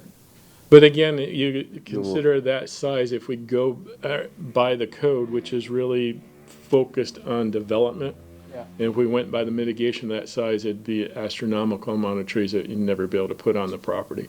So again, when it's a situation like that, I usually focus on, replanting at least one canopy tree. Yeah. Unfortunately, if you plant a live oak, it's probably going to take 60 years for it to get there, and hopefully I'd be retired by the point it got to that big. Hopefully. I have a question probably you've Hopefully been soon. asked before. I have a quick question. Sure. Been asked before. If they approached you to remove this grand oak, beautiful, whatever, a tree, to install the solar, is that possible? Or would you, because I know electric bills are high, and sometimes, it's a hardship on the residents. Yeah, as And of right now, our code doesn't address solar and the removal of trees to accommodate solar. So I would have said no, that you can't remove it for the solar. They did take advantage of the front of the house. I would question, is that enough to achieve what you needed? Because the house faces the south. That front of the house was the south. The small peak of the roof was on the west side. The majority of the solar is on the south. My question would have been to the solar company, is that enough to achieve what they were looking for without having to remove I don't know the if tree? anyone else has solar, but I do, and they do a satellite view of the house, and they tell you this is where we can put panels with things as they are now, and this is where you're going to get the most benefit. Usually, so you can, they. I don't want to speculate, but okay, hey, yeah, you can put them here, but there's a tree there, Yeah, they Either way. survey the site, and if you have a lot of trees, they might not even approach you or want to deal with you. I can tell you that's what they did with me. Yeah. So. So, did you have something? I'll wait till everybody's done, then I'd like to say something. Yeah, so they didn't even, in this case, they didn't even attempt to have an arborist say that this was a diseased tree that was endangered. Yeah, I mean, that would have been ridiculous, obviously. Sounds But like not that they couldn't have, because, I mean, as previous cases we've seen where people will just, an arborist can, or tree service person can sign, well, they can come up with anything that they want to, basically, based on the state law, unfortunately, so. All right, so. I'm done. Yeah, just real quick, just a caution. There were some statements made up here that could come close to testimony. I want to make sure that if, whenever you make your decision, you base it on the evidence that's been presented by the people down here. I'd hate for any decision to be based on something that was set up on the dais.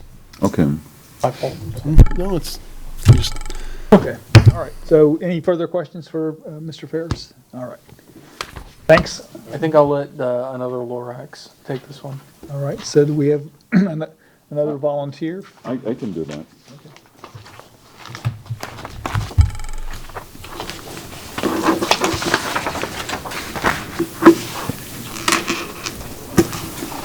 In case number 244951, I move that the city has proven that by the greater weight of evidence, the following violation of the City of Temple Terrace City Code exists on the property located at 6619 Baybrook Circle with the applicable codes section violation 12-768 subsection A subsection 1 unlawful tree removal. This motion is based on the sworn testimony this board has received from the code enforcement officer and the arborist of the City of Temple Terrace, along with any other evidence including photos, affidavit, and the notice of violation of which received and entered as part of the record of this hearing. I further move that the violation is irreparable and irreversible as defined by the City Code section 1-63. Therefore, I move that the fine be $1,000 be imposed for each violation. Thank you. We have a motion, do we have a second? I'll second that. All right, so now we're open for discussion. Why? I just wonder why 1,000 over more, or over less, I should say, over because we had 750. 750 was our. Yeah, and I'm not saying I'm setting a precedent. I'm just saying I want. Each case is different. I look at it differently. Correct.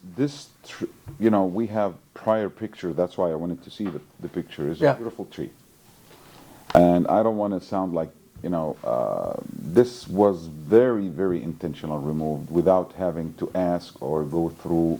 Even the removal company. I believe I don't know if it's removed. The tree is removed by the homeowner or they hired a company, and it was found out by incidents, like he did not look for it and he was not notified of it.